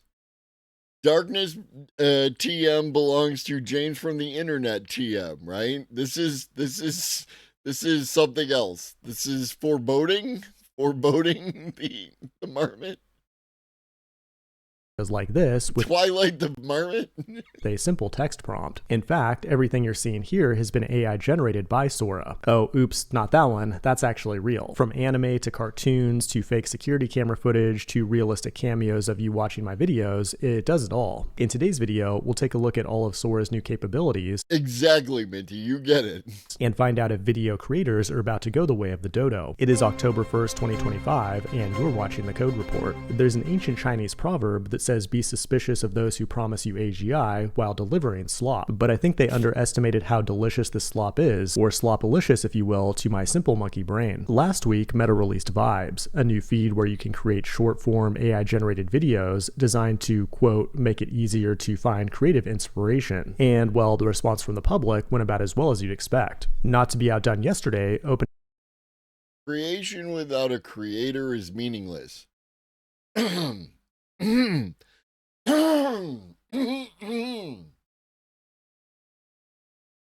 There is a creator. The person who created the video is the creator. Thank you for coming to my TED Talk. And, well, the response from the public went about as well as you'd expect. Not to be outdone yesterday, OpenAI released Sora 2, which is either a video generation model according to the announcement post, or it's a social network unless my eyes are lying to me. If you go on Sora.com, it's clearly optimized for consumption. The default UI is a For You explore page. You can like and comment on different videos. Each creator has their own profile you can follow, and you can only join by getting an invite from someone else. You guys remember Clubhouse, right? They're pulling out all the stops to get as much social media video momentum is possible. Basically, it's a full-blown social network, but all the content is generated by AI. Between this and Vibes, it's like we now have our own infinitely... What up, Kraken Bill? The invite model works.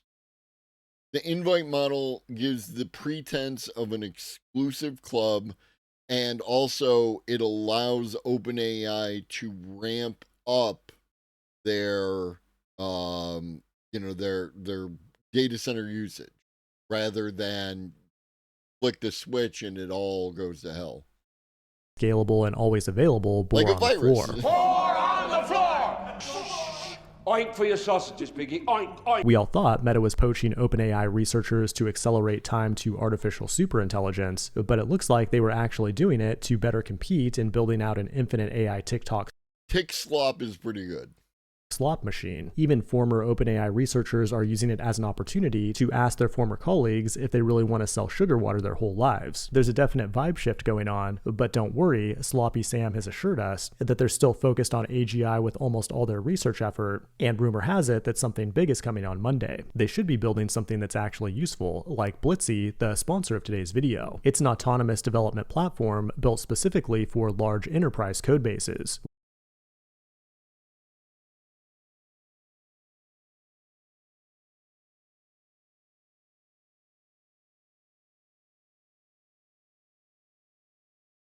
Which comes with infinite code context. That means you can connect your team's repo, and Blitzy's thousands of specialized AI agents will think for hours until it understands. Speaking of OpenAI, I heard AMD just gave them a very good deal. Yes, because they need more compute. Blitzy will create a technical plan for your approval, then generate and precompile the code for each And it performs 80% it will give AMD a leg up and a chance to get into the game in a way that they really haven't been up until this point. Teams see a 5x increase in engineering velocity, and you can try it out today at blitzy.com. This has been the Code Report. Thanks for watching. Okay. Up next,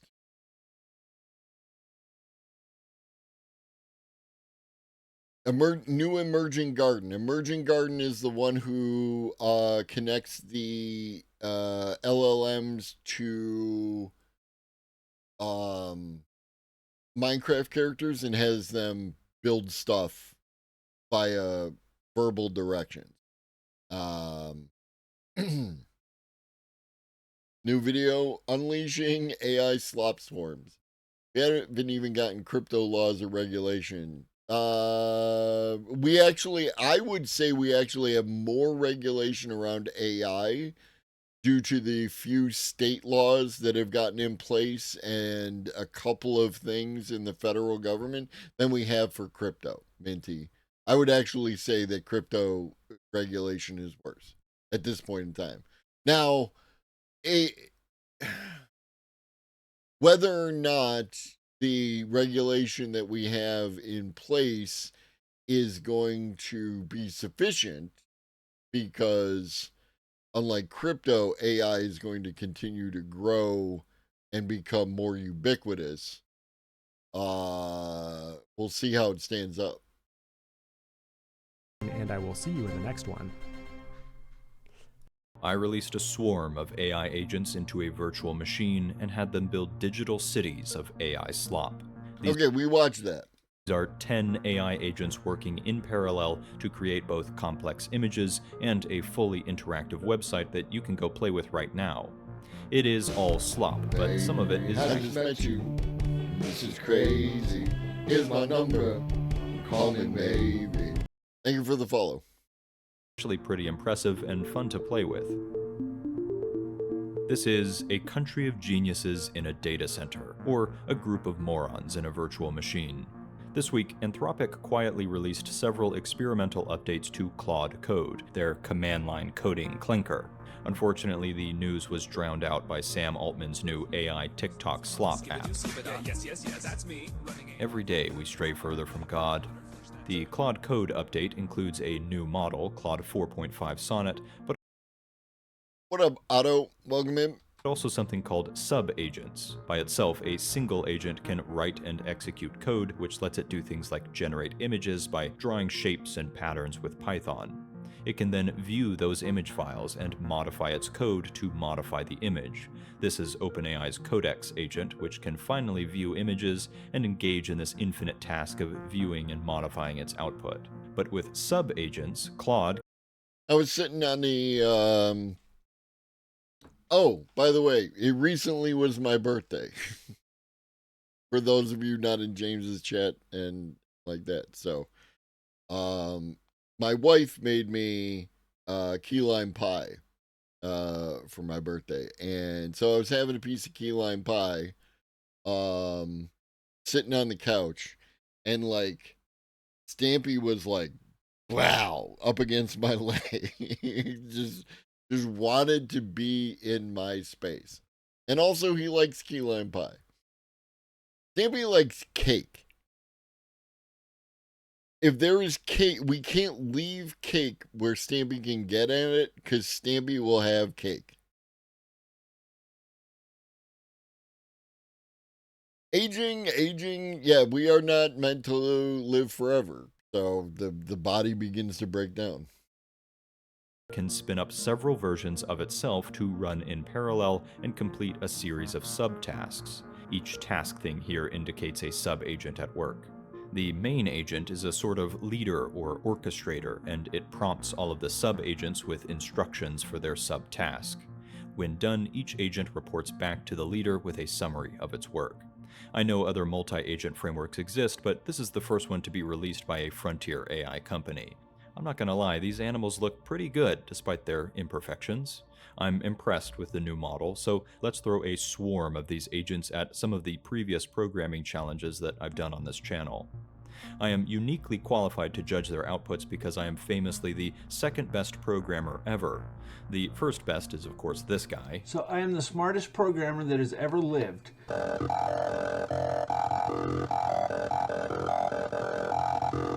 And the third best programmer is obviously Claude 3.5 Sonnet, my beloved. But let's give Claude 4.5 Sonnet a chance and see if it sounds great, Otto. If it can live up to its ancestors. We will repeat the same experiment that I ran last time, which is to generate a city in a big shared image file.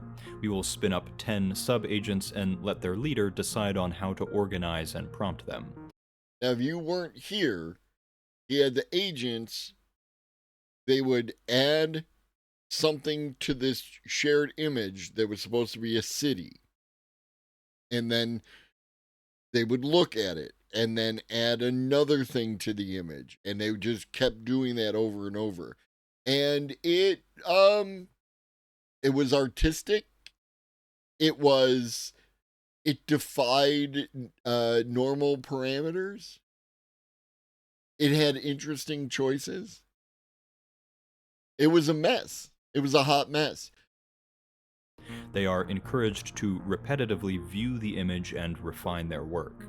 It's off to a rough start. They overwrote the initial image like 5 times. Nice. They are given a shared text... Maybe they didn't like your initial image. ...file for communication, which they can all read and append messages to. Admittedly, this is a very crude way to enable communication, but they can't communicate natively. The leader agent doesn't talk during the task, and it can only respond when all of the sub-agents are done. And the sub-agents cannot communicate with each other unless through a shared resource in their environment, like a text file. There are definitely better ways to do multi-agent communication. You could use a database or even give them some sort of built-in group chat that is always in context. But it might actually be a good thing that they can't communicate. In my last video, they seem to cause each other to spiral off into delusional hallucinations, and that just makes the slop problem that much worse. Anthropic actually has a really interesting blog post on their problems with multi-agent coordination. It's worth a read. You've probably noticed that the terminal gets really glitchy and flashy and auto-scrolls a lot. Sorry about that. Please fix this, Anthropic. It hurts my eyeballs. Also, annoyingly, sub-agents keep asking for permission for the same things. They should make it so that if you approve it for one, you approve it for all. So it's coming along, I guess. There's some structure here, but it's pretty messy. A few people commented last time that this looks like r/place, the Reddit experiment where they let anyone draw 1 pixel at a time. And yeah, this experiment was directly inspired by r/place, and I think the differences are very telling.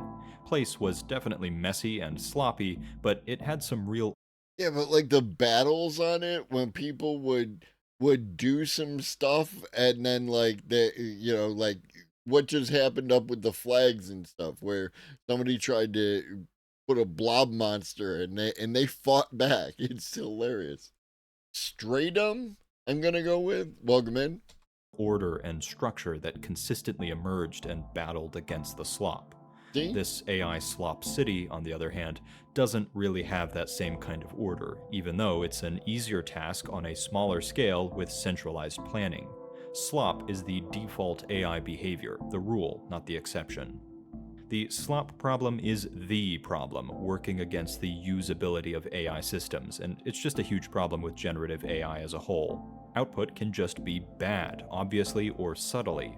AI lacks attention to detail, it lacks polish, it is unreliable and inconsistent, and is a mess of styles and structures. I know some people like that.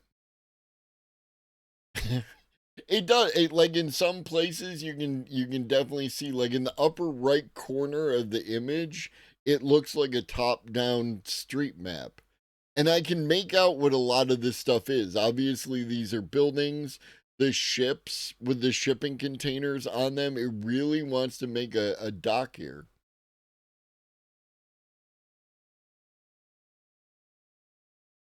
Is that what they're doing, K-Pars? Are they trying to homeopathy the AI, and that's why they're using so much AI or water with the AI? It's sloppy, and this slop can be mass-produced and published out onto the internet by lazy, careless, or deceptive humans. This has become a major pollution problem, where AI slop pollutes the very dataset. Yeah, it technically is a city. It makes you think, don't it? Does it though? That train these language models, and, also the rest of the internet that we all use. And yes, I have published some of this slop out onto the internet too, but in a contained way with a clear label that it is AI content. It doesn't hurt anyone except for AI companies that scrape my stuff. The flaws here are obvious. The flaws will not be obvious in code that is not visual or intuitive. I mean, I think that's part of the experiment, right? The LLMs, the generative AI, whatever he's using, the tool, has some understanding of what a city is. And again, the name of the channel is Emergent Garden. So a lot of the experiments that they do are related to the emergent nature of seeing just I'm going to do a thing, right? I'm going to take 10 LLMs and I'm going to give them access to this thing and I'm going to see what happens. Or when they were using it with Minecraft and comparing the different results of the different models that way, right? I enjoy the idea of thinking outside the box for like capability, not necessarily like a benchmark, but a milestone kind of thing.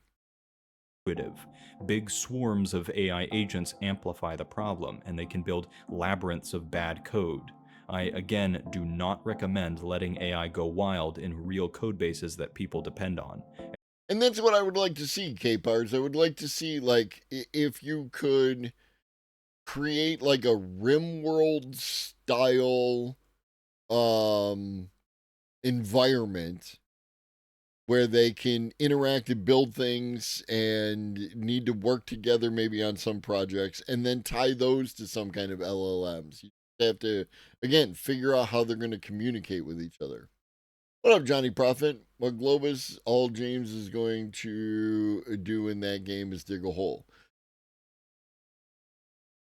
If you didn't go, I found James's diggy holes on accident. Because I am an efficient miner, right? Like I dig out kind of big square holes by just digging straight in a direction for a certain number of blocks because I'm really looking for the resources. And I dug downward and I accidentally fell. And it was massive. Like, it was huge. And it had like these big sweeping curves to the stalagmites and the stalactites, and it was a whole thing. James doesn't just dig holes. James digs holes, right? James creates underground environments of stone. Every line of AI code should be read and tested by a human, or even just written by a human. Imagine that. Don't be lazy. back. Resist. Like before, I will fight the fight and win the war. Say his name and he will appear. His name is James from the internet. Back 33 months. Thank you, homie.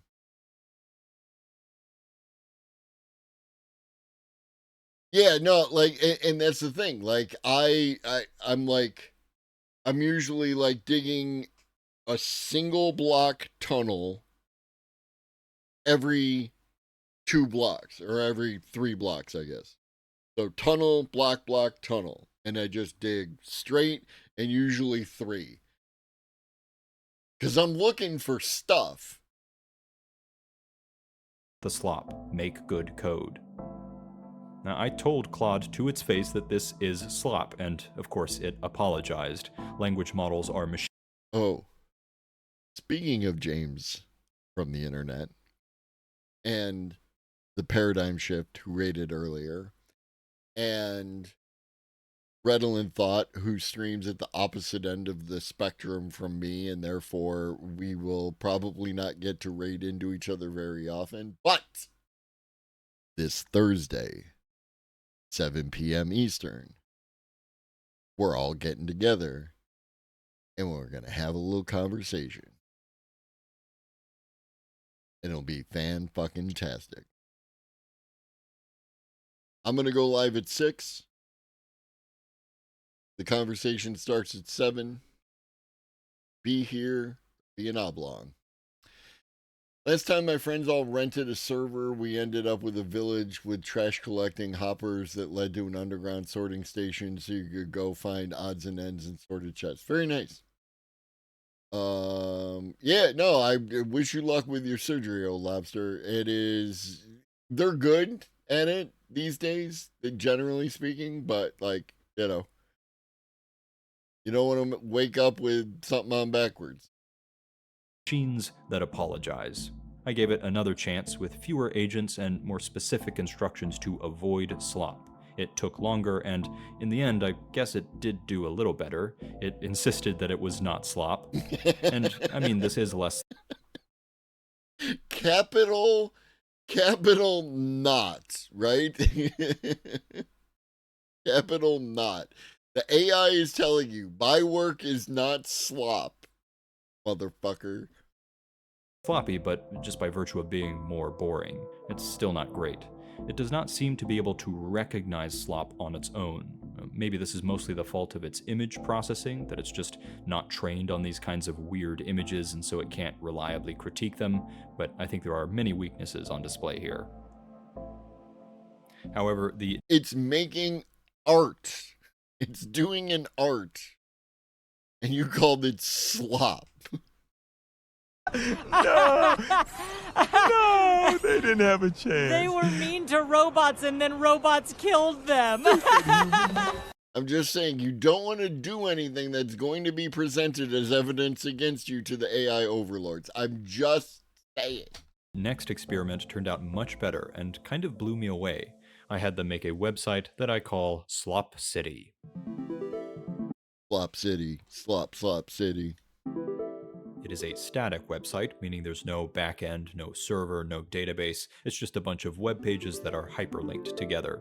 I was much more involved in setting up the infrastructure for this one. I made a proper Git repository, which is open source. It's linked below. We are not doing any multi-agent communication this time. That didn't seem to help. And to give the agents the ability to see the web pages they're making, I had Claude make a little script that uses Playwright to render the web page, to take a screenshot and then print any console output or errors. So by taking a few extra steps, the agents can look at the web pages that they make and get feedback, although they can't interact with those pages. And then I had Claude spin up 10 sub-agents, tasking each one to make a set of creative, unique web pages in its own little folder. Each agent is responsible for creating, reviewing, and linking together all of its pages. It is possible that they could create dead web pages that are not linked to from any other page.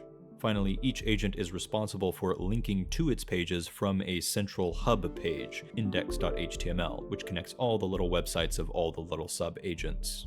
The central hub is the only shared resource that they all must edit, but otherwise they are decently siloed off into their own little projects, which really helps keep things organized. For this to work, I had to be much more involved. I thought a lot about how I wanted to approach it, and I had to give a very clear prompt. The prompt is also in the README, by the way. This turned out to be a very doable, reasonable task, and they performed well. This is more or less exactly what these agents are trained to do. They've been trained on tons of code and images from websites. The leader agent chose some good subjects, organized the sub-agents well, and all of them ended up doing a pretty good job. They regularly use the web renderer tool to get feedback, and they made some pretty cool stuff. I don't think there are any dead, unlinked pages in the final product, but if you find one, let me know. I think this mostly worked because the structure of this project lends itself very well to multi-agent collaboration. Each agent's project is self-contained and self-sufficient. They are not working on shared resources. That removes a lot of the problems. Yeah, Stranger, that's what I'm like. That is the first thing I do when I, start using a new chatbot. Like I was using ChatGPT, and then I went to Gemini. It's training it to, you need to calm the fuck down. You need to not say that everything I do is amazing. You need to chill with that shit. You can actually critique the things that I'm saying and the requests that I make. Like, just dial in, homie. I need you. I need a little more Hal and a little less C3PO. You know what I'm saying? That we were seeing earlier. There's much less risk of them overriding or destroying each other's work, although that is still possible. But at this point, do you really need a swarm of agents running in parallel for this task? Couldn't you just use one agent and have them sequentially make each web page? Yeah, potentially. It would take much longer, and it would maybe be less consistent just by virtue of being a longer task, but it is possible. It doesn't seem like agent swarms are a huge game changer, that they can suddenly do things that single agents just can't do. And swarms have the potential. Happy early birthday, Cosmic, because I'm not going to be streaming on Wednesday. I'm going to be streaming Tuesday. It's a mini schedule. We're doing Tuesday and Thursday this week, and we're doing Tuesday and Thursday next week. Because I'm working evenings every other day. And then I have to get up at 5 o'clock in the morning to get my son to college. So, 6 hours of sleep. To be much more destructive and sloppy. They can unleash an avalanche of slop if you don't carefully prompt them and contain them. Then happy birthday, Cosmic, if it's already your birthday.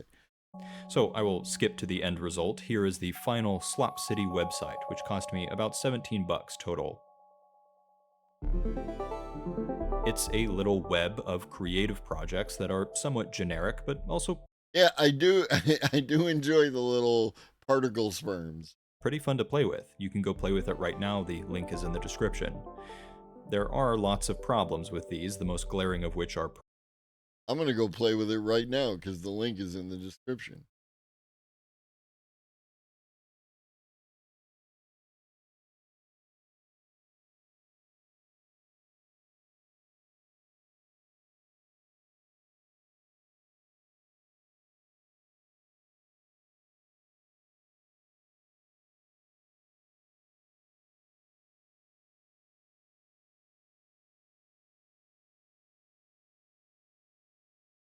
What up, Mince?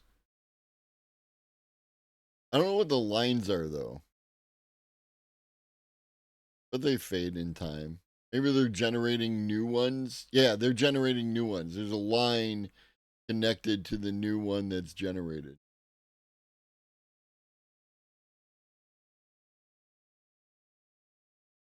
Mine too. You notice the theme of the channel. Yeah, no, I mean, if it works for you, if the small talk works for you, then you should absolutely do it. That's the wonderful thing about AI.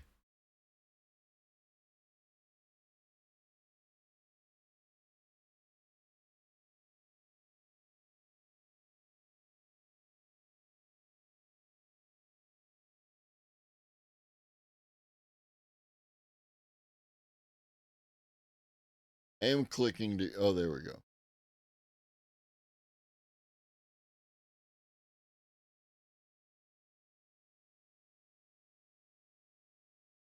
Very Windows 95 graphics.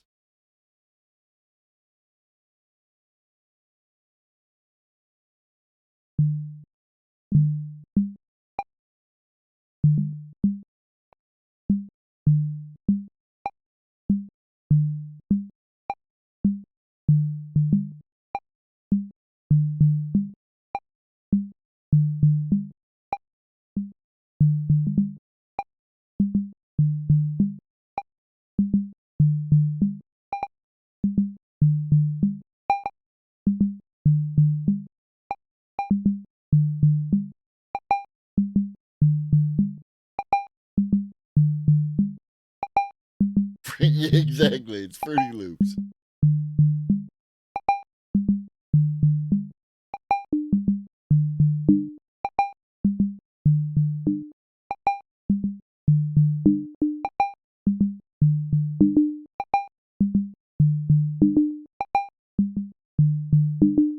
All right, how do I stop it? It's neat. It's neat, and it works. Cool. Yeah, no, but that's the thing, right? Like, just last year, AI was capable of generating really terrible image-based platformers of like a couple seconds. And now we're at the point where it's able to actually create stuff that you can interact with and generate like more fully developed worlds. And where we're going to be at this time next year is a whole other animal, right? Performance issues. A lot of these simulations chug and they turn into slideshows. Some are pretty cool. I really like these maze ones. I don't like it when websites chug, but occasionally it reminds me of the bad internet days. This one pits two maze-solving algorithms against one another. That's fun. And this one is a 3D maze with a 2D map on the side. Isn't that cool? It's not very playable. The controls are clunky and slow, but it's neat that it came up with this on its own. I also had a lot of fun making little songs. There are some obvious flaws and some more subtle flaws. For instance, this neural network simulator kind of works, but I don't think it has activation functions, so it can't learn complex decision boundaries. I will let the work speak for itself. Go mess around with it and see what works and see what doesn't. I found it impressive and honestly a little scary as someone who used to do web development as a day job. That being said, it is deeply flawed, and it would take a lot of work to make this an actual professional website. I maintain that it... But again, in January, AI couldn't code for shit. And now it can code something workable on its own. It is a terrible idea to let AI do everything without human oversight. Human coders are still very valuable. Apparently, we're about 3 months away from either the AI bubble bursting or the full-blown singularity, so that should be entertaining. I'll be sure to make a video when that happens. But thanks for watching. Join my Patreon if you want to support my work, or check out this link for Scrimba to learn how to code. This link gives... Nice. I don't know what Scrimba is, but nice. You a 20% discount, and it directly supports my channel. You should learn to code, if only because learning to code is learning to think. Goodbye. I do agree. I think that people should, like, if you have the capacity and capability to learn how to code, you should learn how to code. Scrimba. The little time I spent learning to code Python, I can't code in Python, don't ask me, but I now can look at Python and have a general idea of what's going on, right? Like, so I am not completely illiterate. It'd be super cool if people learned how to separate the capitalism economics from the technology being developed. Yeah.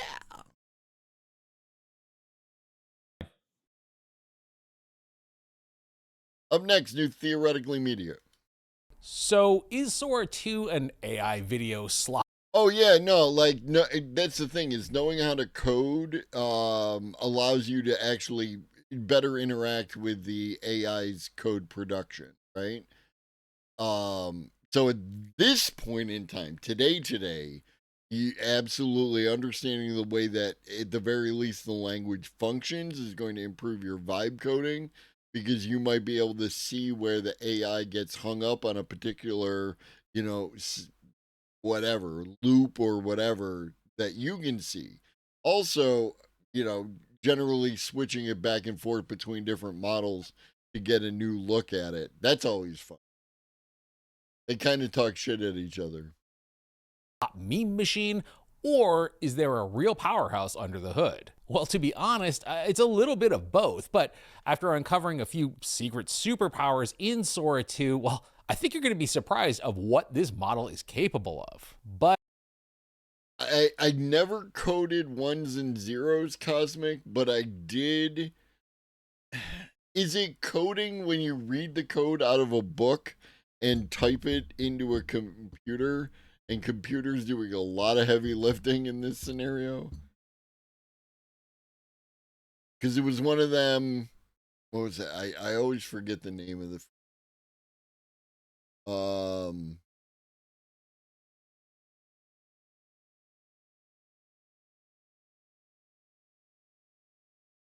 What it would have been like.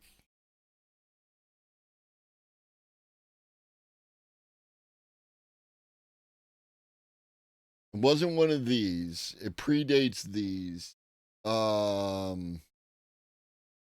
Speaking with it wasn't Texas Instruments. Was it Timex? Something like that. Timex Sinclair 1000. In the early 80s. I didn't have this. My friend had this. And if you can imagine, we had a book, right, that had the code in it to generate a game.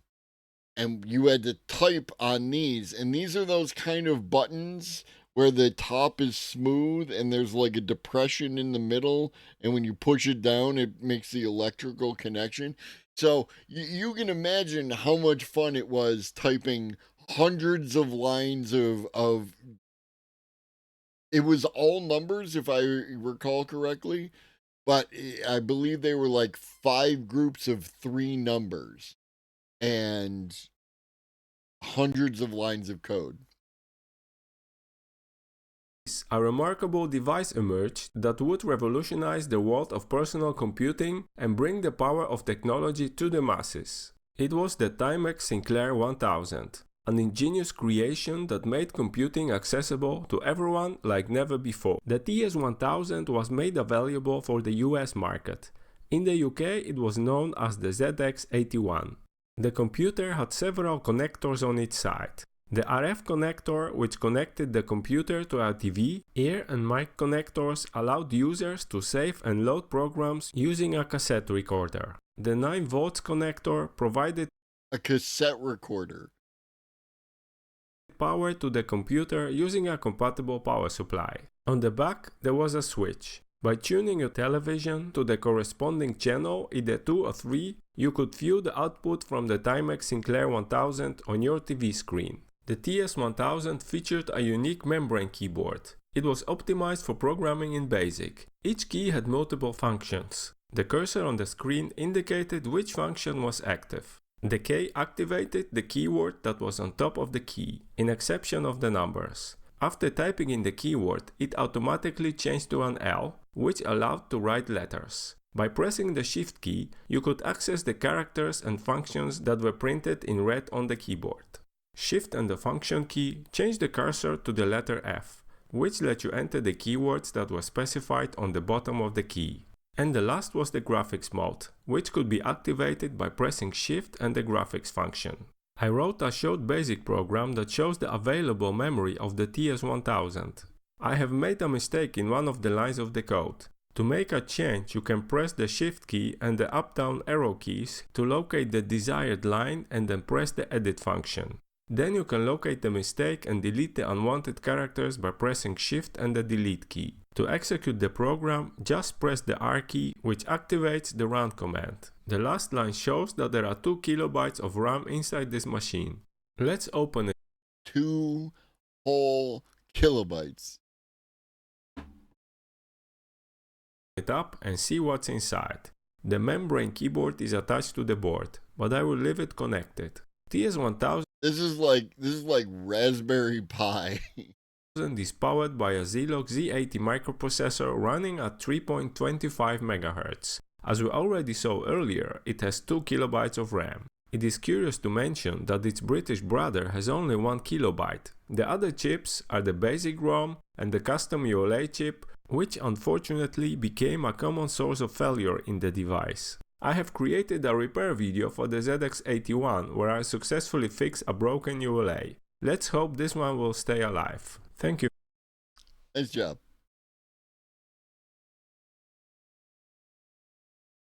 Back to Slop. That was definitively not Slop.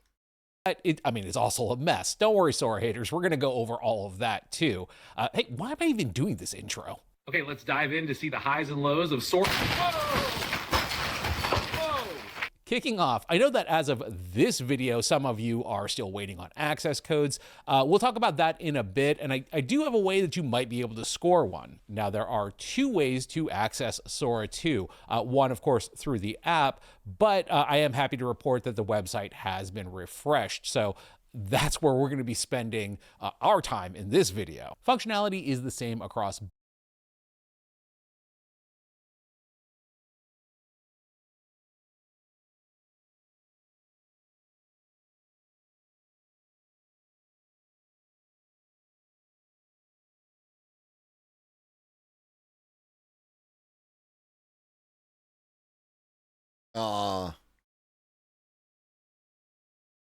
Yeah, I need an invite code to get into new Sora, otherwise I can stay on old Sora.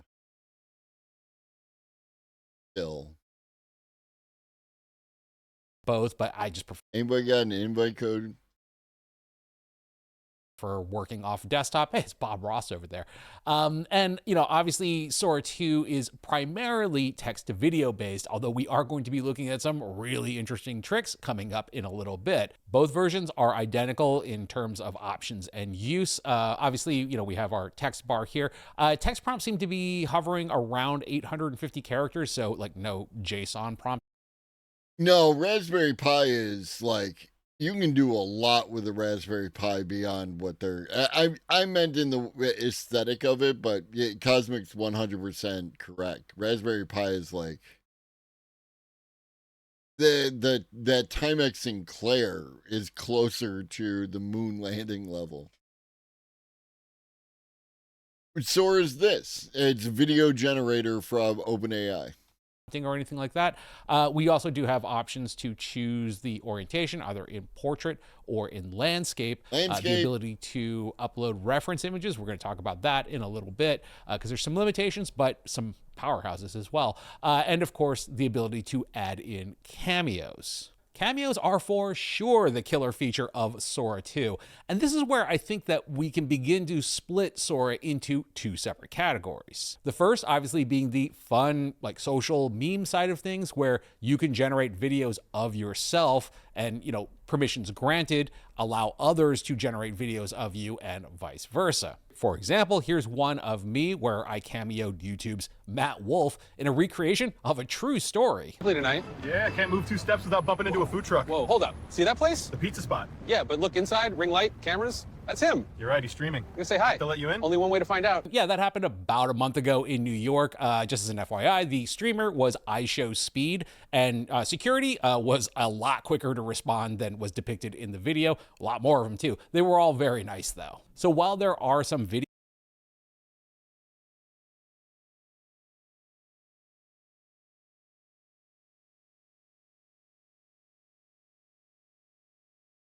I'm given to understand that Speed is a very nice person and does a lot of good stuff. video issues here, clearly Sora does not know that Matt is the taller one between the two of us.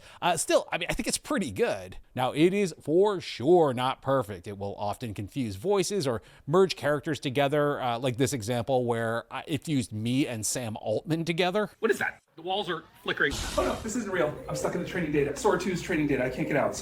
Anyone, help me. Tim, you're safe. It's just a snapshot. Or it might just totally lose your voice and, you know, some of your likeness altogether. Who are you? My name is Tim, and I thank you for watching. And listen, I'm just going to say that I'm kind of getting a ping from an internal radar that's making me think that AI Tim, he's not that. The audio is killing me, though, compared to what you get out of VO. That interested in you, fancy lady. But I do have to say that when it hits, I mean, it does hit. It hasn't let up all week. Figures. Nights like this, the city keeps its secrets. Detective? Door was locked. You picked it, or you just don't care. I need your help. Someone's been following me, and I want to know who. I like how AI me is like, I'm not smoking. You didn't catch me smoking. But yeah, I mean, overall voice and tone, I mean, pretty good. So in general, I do think that there's a lot of fun to be had here with cameoing your friends into videos, like this action movie trailer with myself and friend of the channel, Dave Clark. Undercover cops with nothing to lose. Punch it. Hang on. When the city ignites. You ever gonna let me drive? Not if you like the car. We need that package. Talk. Or you're gonna wish we were the bad guys. This summer, justice. Like, it's very, like, it doesn't have a whole lot of, like, emotional range at all. There's all that artifacting that exists within the sound. I'm not a fan. Or even just checking in to see what others are doing with your cameo, as YouTube's own Matt Vid Pro did to me here. Scroll YouTube and an AI channel pops up with one of those faces. They're not smiling, they're not frowning. It's like they just saw a ghost and remembered they left the oven on. Every thumbnail looks like, I taught a toaster feelings, here's what happened, and the face is... Sora calling me out and doing me dirty and using me to do it. I mean, that's well played. And as a quick side note on Sora's, like, you know, improved and accurate physics, Matt Wolf cameoed myself and, again, fellow YouTuber Wes Roth into this. See what you got. Timer set. Go for it. Here we go. 1, 2, 3, 4. Nice and clean. Time locked. All right, your turn. And I just want to point out that is accurate physics, because that's exactly what would happen if I tried to backflip. And it's funny, you know, because in my last video on Sora, I did say, I don't know who actually wants an AI video social app, but look, I mean, I'm going to walk that back. It actually is a lot of fun. I don't know if the novelty is going to wear off quickly, but I will say that over the last 48 hours, I have been really enjoying it. And just circling back on the I don't know who wants this comment, you know, pretty wrong there, considering that the Sora app is now number 3 on the App Store charts. So taking a big old bite of the humble pie that they serve over at the Altman Diner. It's, yeah, because it's 4:20 out in the Pacific Ocean. So just smoke the weed, kids. I did end up turning on my cameo for everyone, something that I... What up, Michael? I said I was not going to do. Yeah, so I don't know. Go have fun, make me do stupid stuff. So all that out of the way and moving over to the cinematic and filmmaking side of things. And here is where things get really interesting. But before we jump into that. Yeah, no, like Speed went from someone who is like absolutely insufferable to me. Like, if you like Speed for the entire career, then that's great. To someone who actually seems to like, he's living his best life, you know what I mean? Like enjoying the fact that he is a streamer, he's going to all sorts of interesting places and he's sharing different cultures with his chat. I think it's great. I think it's great. It's still not for me, but I prefer Speed to Kai Cenat. That, a quick word from today's sponsor, Bolt. You know that feeling when you try out one of those no-code or AI coding tools? At first, it's amazing. You type a prompt and like instantly you start seeing your vision come to life. But then things kind of fall apart. You get error loops, broken features, and suddenly you're stuck prompting to solve something that you don't even understand, or at least I don't understand. And that's not to say that AI vibe coding tools don't work, but there can be a bit of a disconnect when you're trying to bring your project up to spec for full production. And listen, I am no expert on that side of things. I mean, I just know when stuff works and when it doesn't. But developers have been using tools like Claude Code to build and ship 10 times faster and scaling to millions of users. How do they do it? Well, they're also using a... That was the most awkward high five I have ever seen. Whole set of tools that are locked behind terminals, Gits, and a whole pile of back-end setup that, well, most of us just... Like the rest of us did, but with a lot more funding. Leftist Corp. That's the difference. You know what I mean? It was super awkward high five, right? To build and ship 10 times faster and scaling to millions of users. How do they do it? Well, they're also using a whole...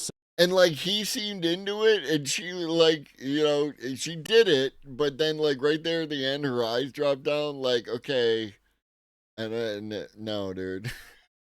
Set of tools that are locked behind terminals, Gits, and a whole pile of back-end setup that, well, most of us just never touch. But that changes with Bolt 2, which serves as a bridge between vibe coding and, well, the powerhouse of new developments in agents. But more importantly, combining it with back-end services like Supabase and Netlify. So for the first time, the same professional-grade AI agents that power Fortune 500 companies are now inside a simple browser interface that what you can use with plain language. No terminals, no config headaches, no juggling 5 accounts just to launch one project. The database, the payments, the integrations, it's all set up automatically. Let me show you. If I prompt in, I want a site where users can book tickets for a live stream concert where I will be playing guitar along with AI generated backing tracks. Pretty quickly, we have a functioning site. Now, granted, I do have to play 3 concerts apparently, but I didn't specify. But yeah, I mean, you can book tickets and things work. Now, is anyone actually going to buy tickets to a concert of me playing along with AI generated backing tracks? No, but that's not the point. The point is that Bolt can build this for me, even allowing for payment processing through Stripe. Bolt V2 is a big jump forward. No more "you're absolutely right" apologies. Real apps, real infrastructure without needing to be a developer. The best part, you can demo Bolt V2 for free. Just click the link down below. Moving on, and that's good. I remember Bolt having a free aspect to it and the fact that they're continuing that. And that's why we watched the ad, was because... One, because, you know, we liked him, or I liked him, and you liked him, so we liked him. But also, it actually looks like something some of you might use. And someday when I have more... I am so busy, it's ridiculous. I don't understand why I am this busy.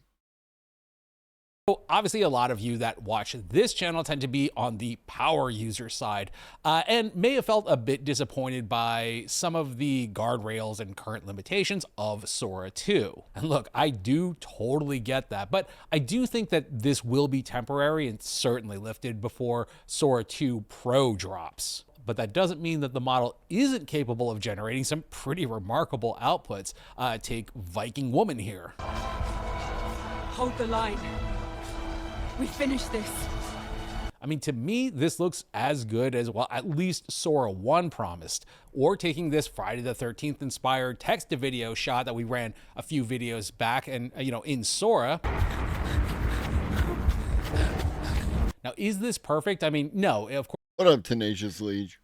Of course it's not, but it did pick up on, you know, some nice little cues from the prompt, like you know, that VHS look with grain flicker and muted neon glow. Additionally, though I never called Jason out, it was like a killer with a cracked hockey mask advancing relentlessly. I mean, we all know who that is, and clearly, I mean, in terms of IP, no one cares about Jason anymore. It's a shame. But obviously, the big complaints here are, well, the lack of ability to generate image to video with characters in them and control. And while I don't have perfect solutions here for you, I do think that you're going to kind of be wowed here. Starting off on the character side, although we can't generate realistic people, apparently animated characters seem to be just fine. Starting off with this as a reference image and prompting for the characters to be talking and then the camera to whip up to reveal like something Lovecraftian floating in the sky, this was our output. What happened to the world? I don't know.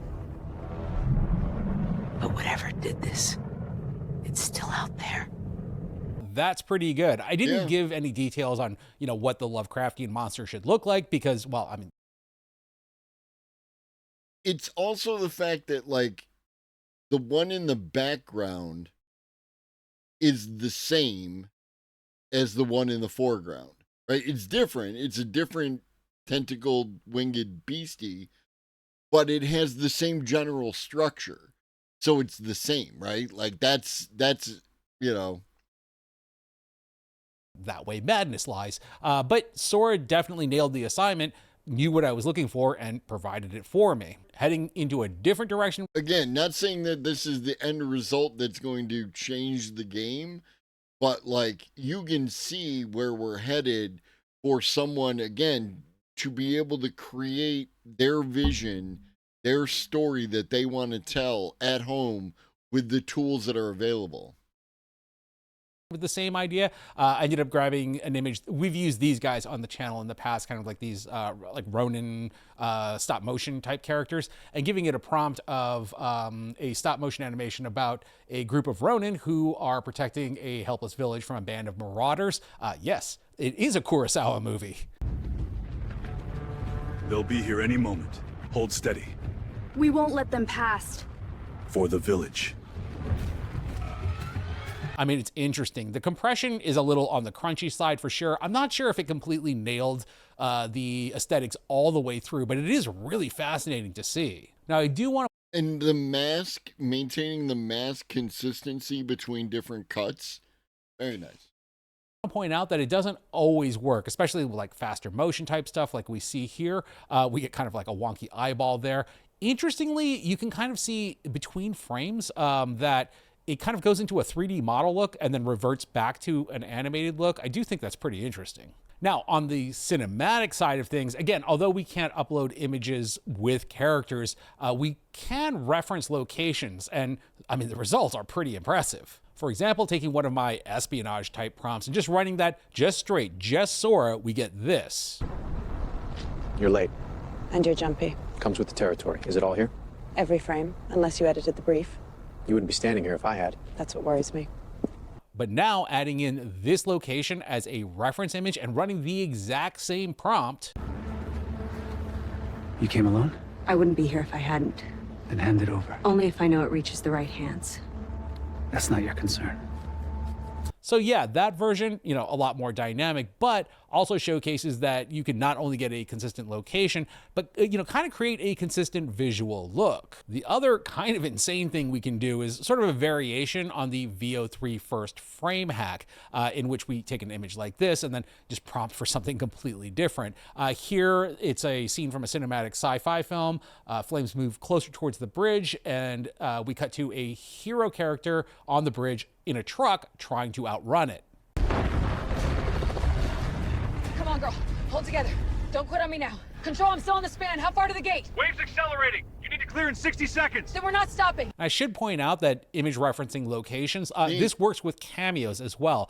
For example, you know, taking a bridge scene that we've used here a couple of times before and then cameoing myself into it for a Aliens-inspired output. The beacon, right? Distress signal's riding that frequency. Yeah, and it's coming from LV-426. Command wants us to take a look. They also said it could be a glitch. That rock eats ships, 50 below in daylight, acid storms. Now, is that the exact bridge that we referenced? No, it's not. It does seem to be like the Sora version of it, but it does seem to replicate each time you use that reference image, generating up essentially the Sora version of that bridge. But here is where things get really crazy. I picked up on this one from Reza Safai, who actually I credit as having the first user-generated Sora 2 clip in the wild. But yeah, check this out. So utilizing a storyboard sequence from Alfred Hitchcock's The Birds and bringing that in as an image reference, and then running that.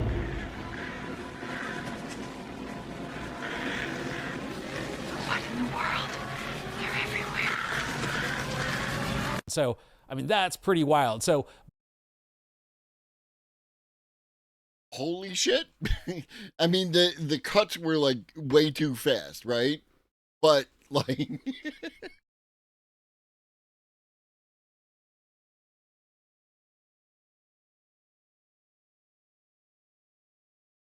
that was wild. building off of Reza's findings, I started out with this storyboard sequence from one of the Bond films, actually. And, well, the results actually ended up kind of surprising me. It's not quite what I was looking for. I'm trying. 3, 2, now! Oh my god! We're in. Let's move. So yeah, that was actually kind of shocking to me. It does obviously have a very like 90s animation kind of. And you can see there's some like depth flaws and things like that. And when they land, vibe. So I knew that I right. They're still kind of like hunched over, but not moving fast. But the cartoons that we used to watch, this isn't far off from, right? Like what are like late 80s, early 90s. I would argue even the way that the first X-Men cartoon, remember the one that X-Men 97, so that'd be 97. The X-Men 97 most recent one was based on, that had a lot of this vibe, right? And let me tell you, we were super forgiving of, yeah, well, it had to be all hand drawn back then, or at least mostly to that effect. I'm not sure what technology that they were using, but we were very forgiving. Like they're when you look at it, like if you watch G.I. Joe, it really reminds me of G.I. Joe. And if you would see like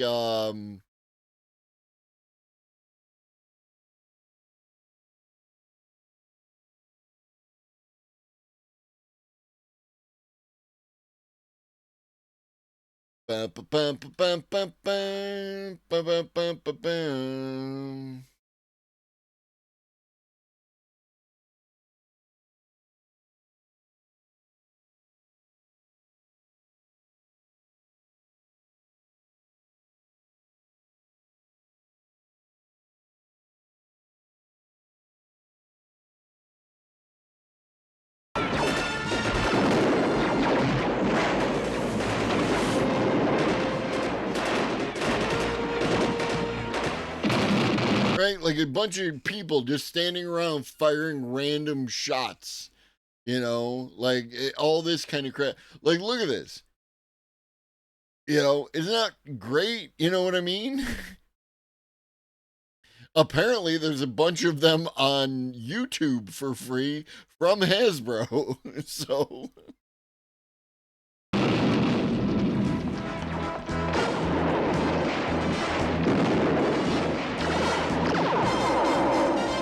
Right?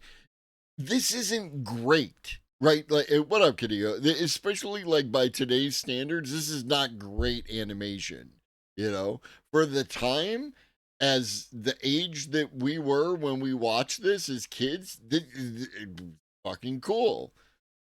And then I didn't want to watch G.I. Joe anymore. I wanted to watch Robotech, and my younger sister wanted to watch G.I. Joe, and my father decided that we would watch G.I. Joe.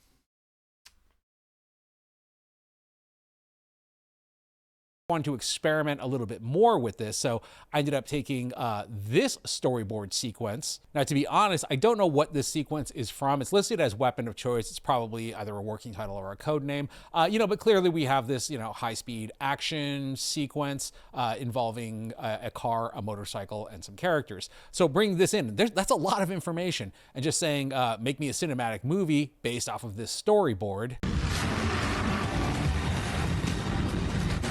He's still on us. I see him. Don, he's gaining. Hold on. I'm taking him. Now, is it every shot? No, it doesn't appear to be, but again, it's pretty close. And I think you could do better if you like figured out what the sweet spot for the number of shots is, and then were somehow able to get continuous characters going from one set to another and be able to break it down. And there was a lot of information. So turning the pace down a little, I grabbed a page from Blueberry, which is a pretty famous Franco-Belgian Western comic book, and then running this. The sun's nearly gone. Yeah, we should finish before the night takes it all. He was brave. You were too. Bravery doesn't feel like much tonight.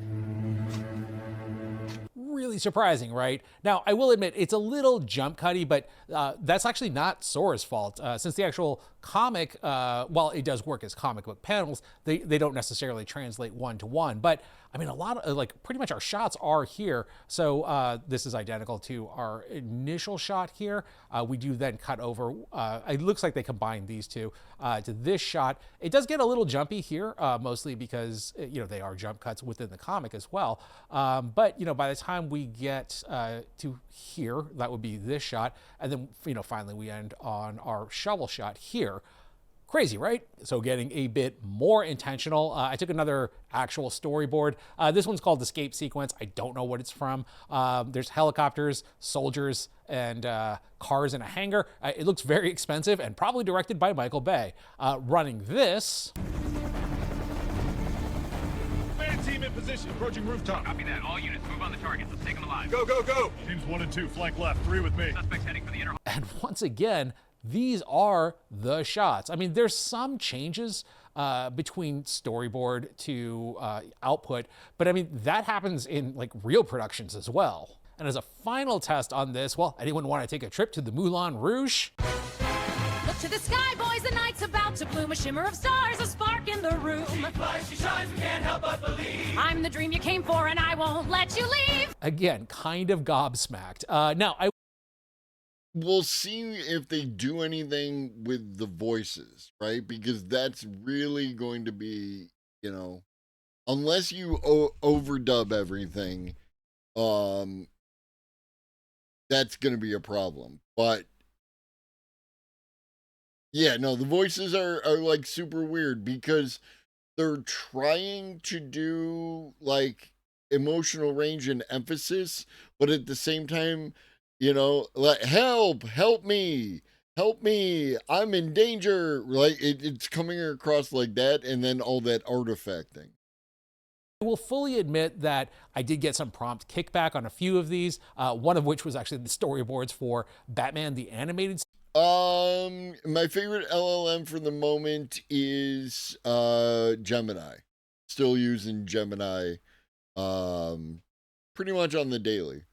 Series, which look, I get fair game there. I'll say that I felt a bit of a prompt roller coaster over the last 48 hours. It does very much feel like they're kind of fine-tuning the guardrails there. And obviously considering that Sora 2 is, currently plastered in watermarks and, to be honest, kind of has a bit of a crunchy 720p look. I mean, it's not quite ready for primetime production. We'll obviously see all of that in a few weeks when Sora 2 Pro releases. Yeah, the $200 one. I know it's a tough pill to swallow, but I mean, I guess kind of understandable considering how much these models cost to run. So at the end of the day, is this the best video model on the market right now?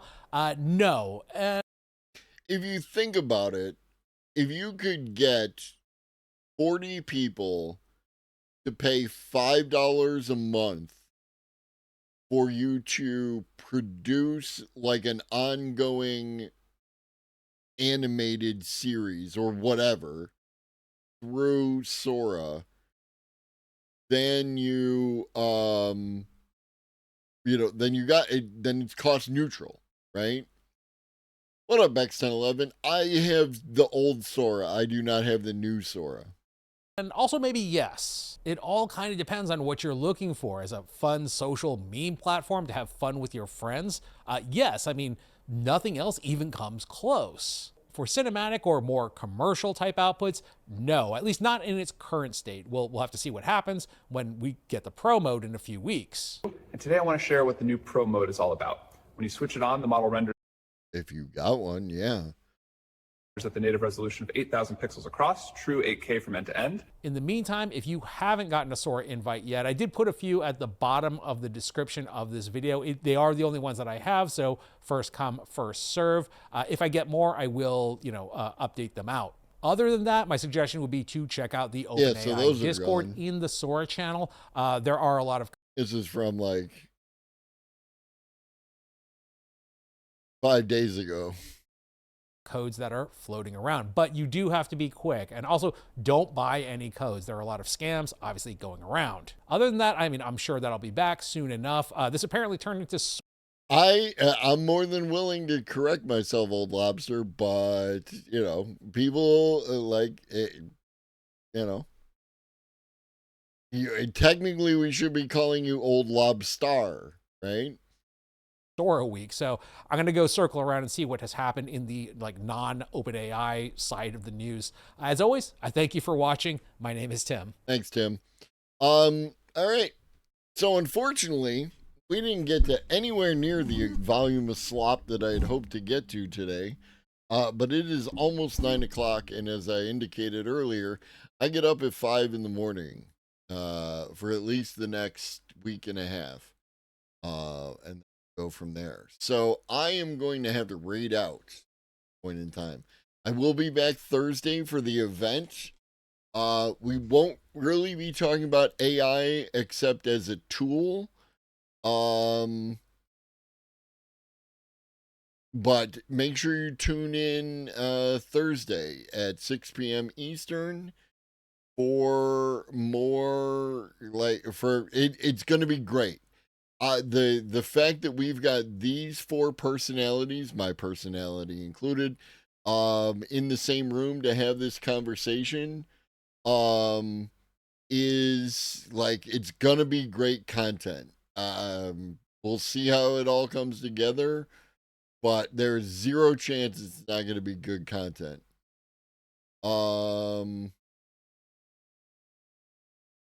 I'm going to raid Peacefire. I haven't raided Peacefire in a minute, I don't believe.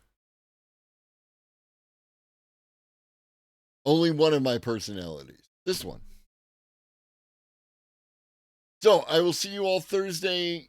Take care of yourself. I look forward to seeing you again. This was fantastic. Shout out Sieg and Big Ben for the gift subs, for all the gift subs, showering me with your beneficence. Shout out,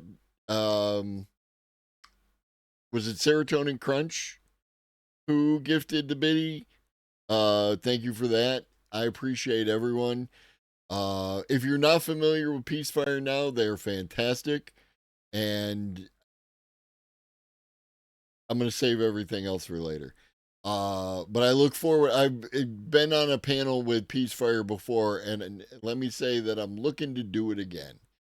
So in the meantime, drink your water, eat some food, take your meds if you've forgotten. Always remember that Shaggy loves you. So do I. Be great.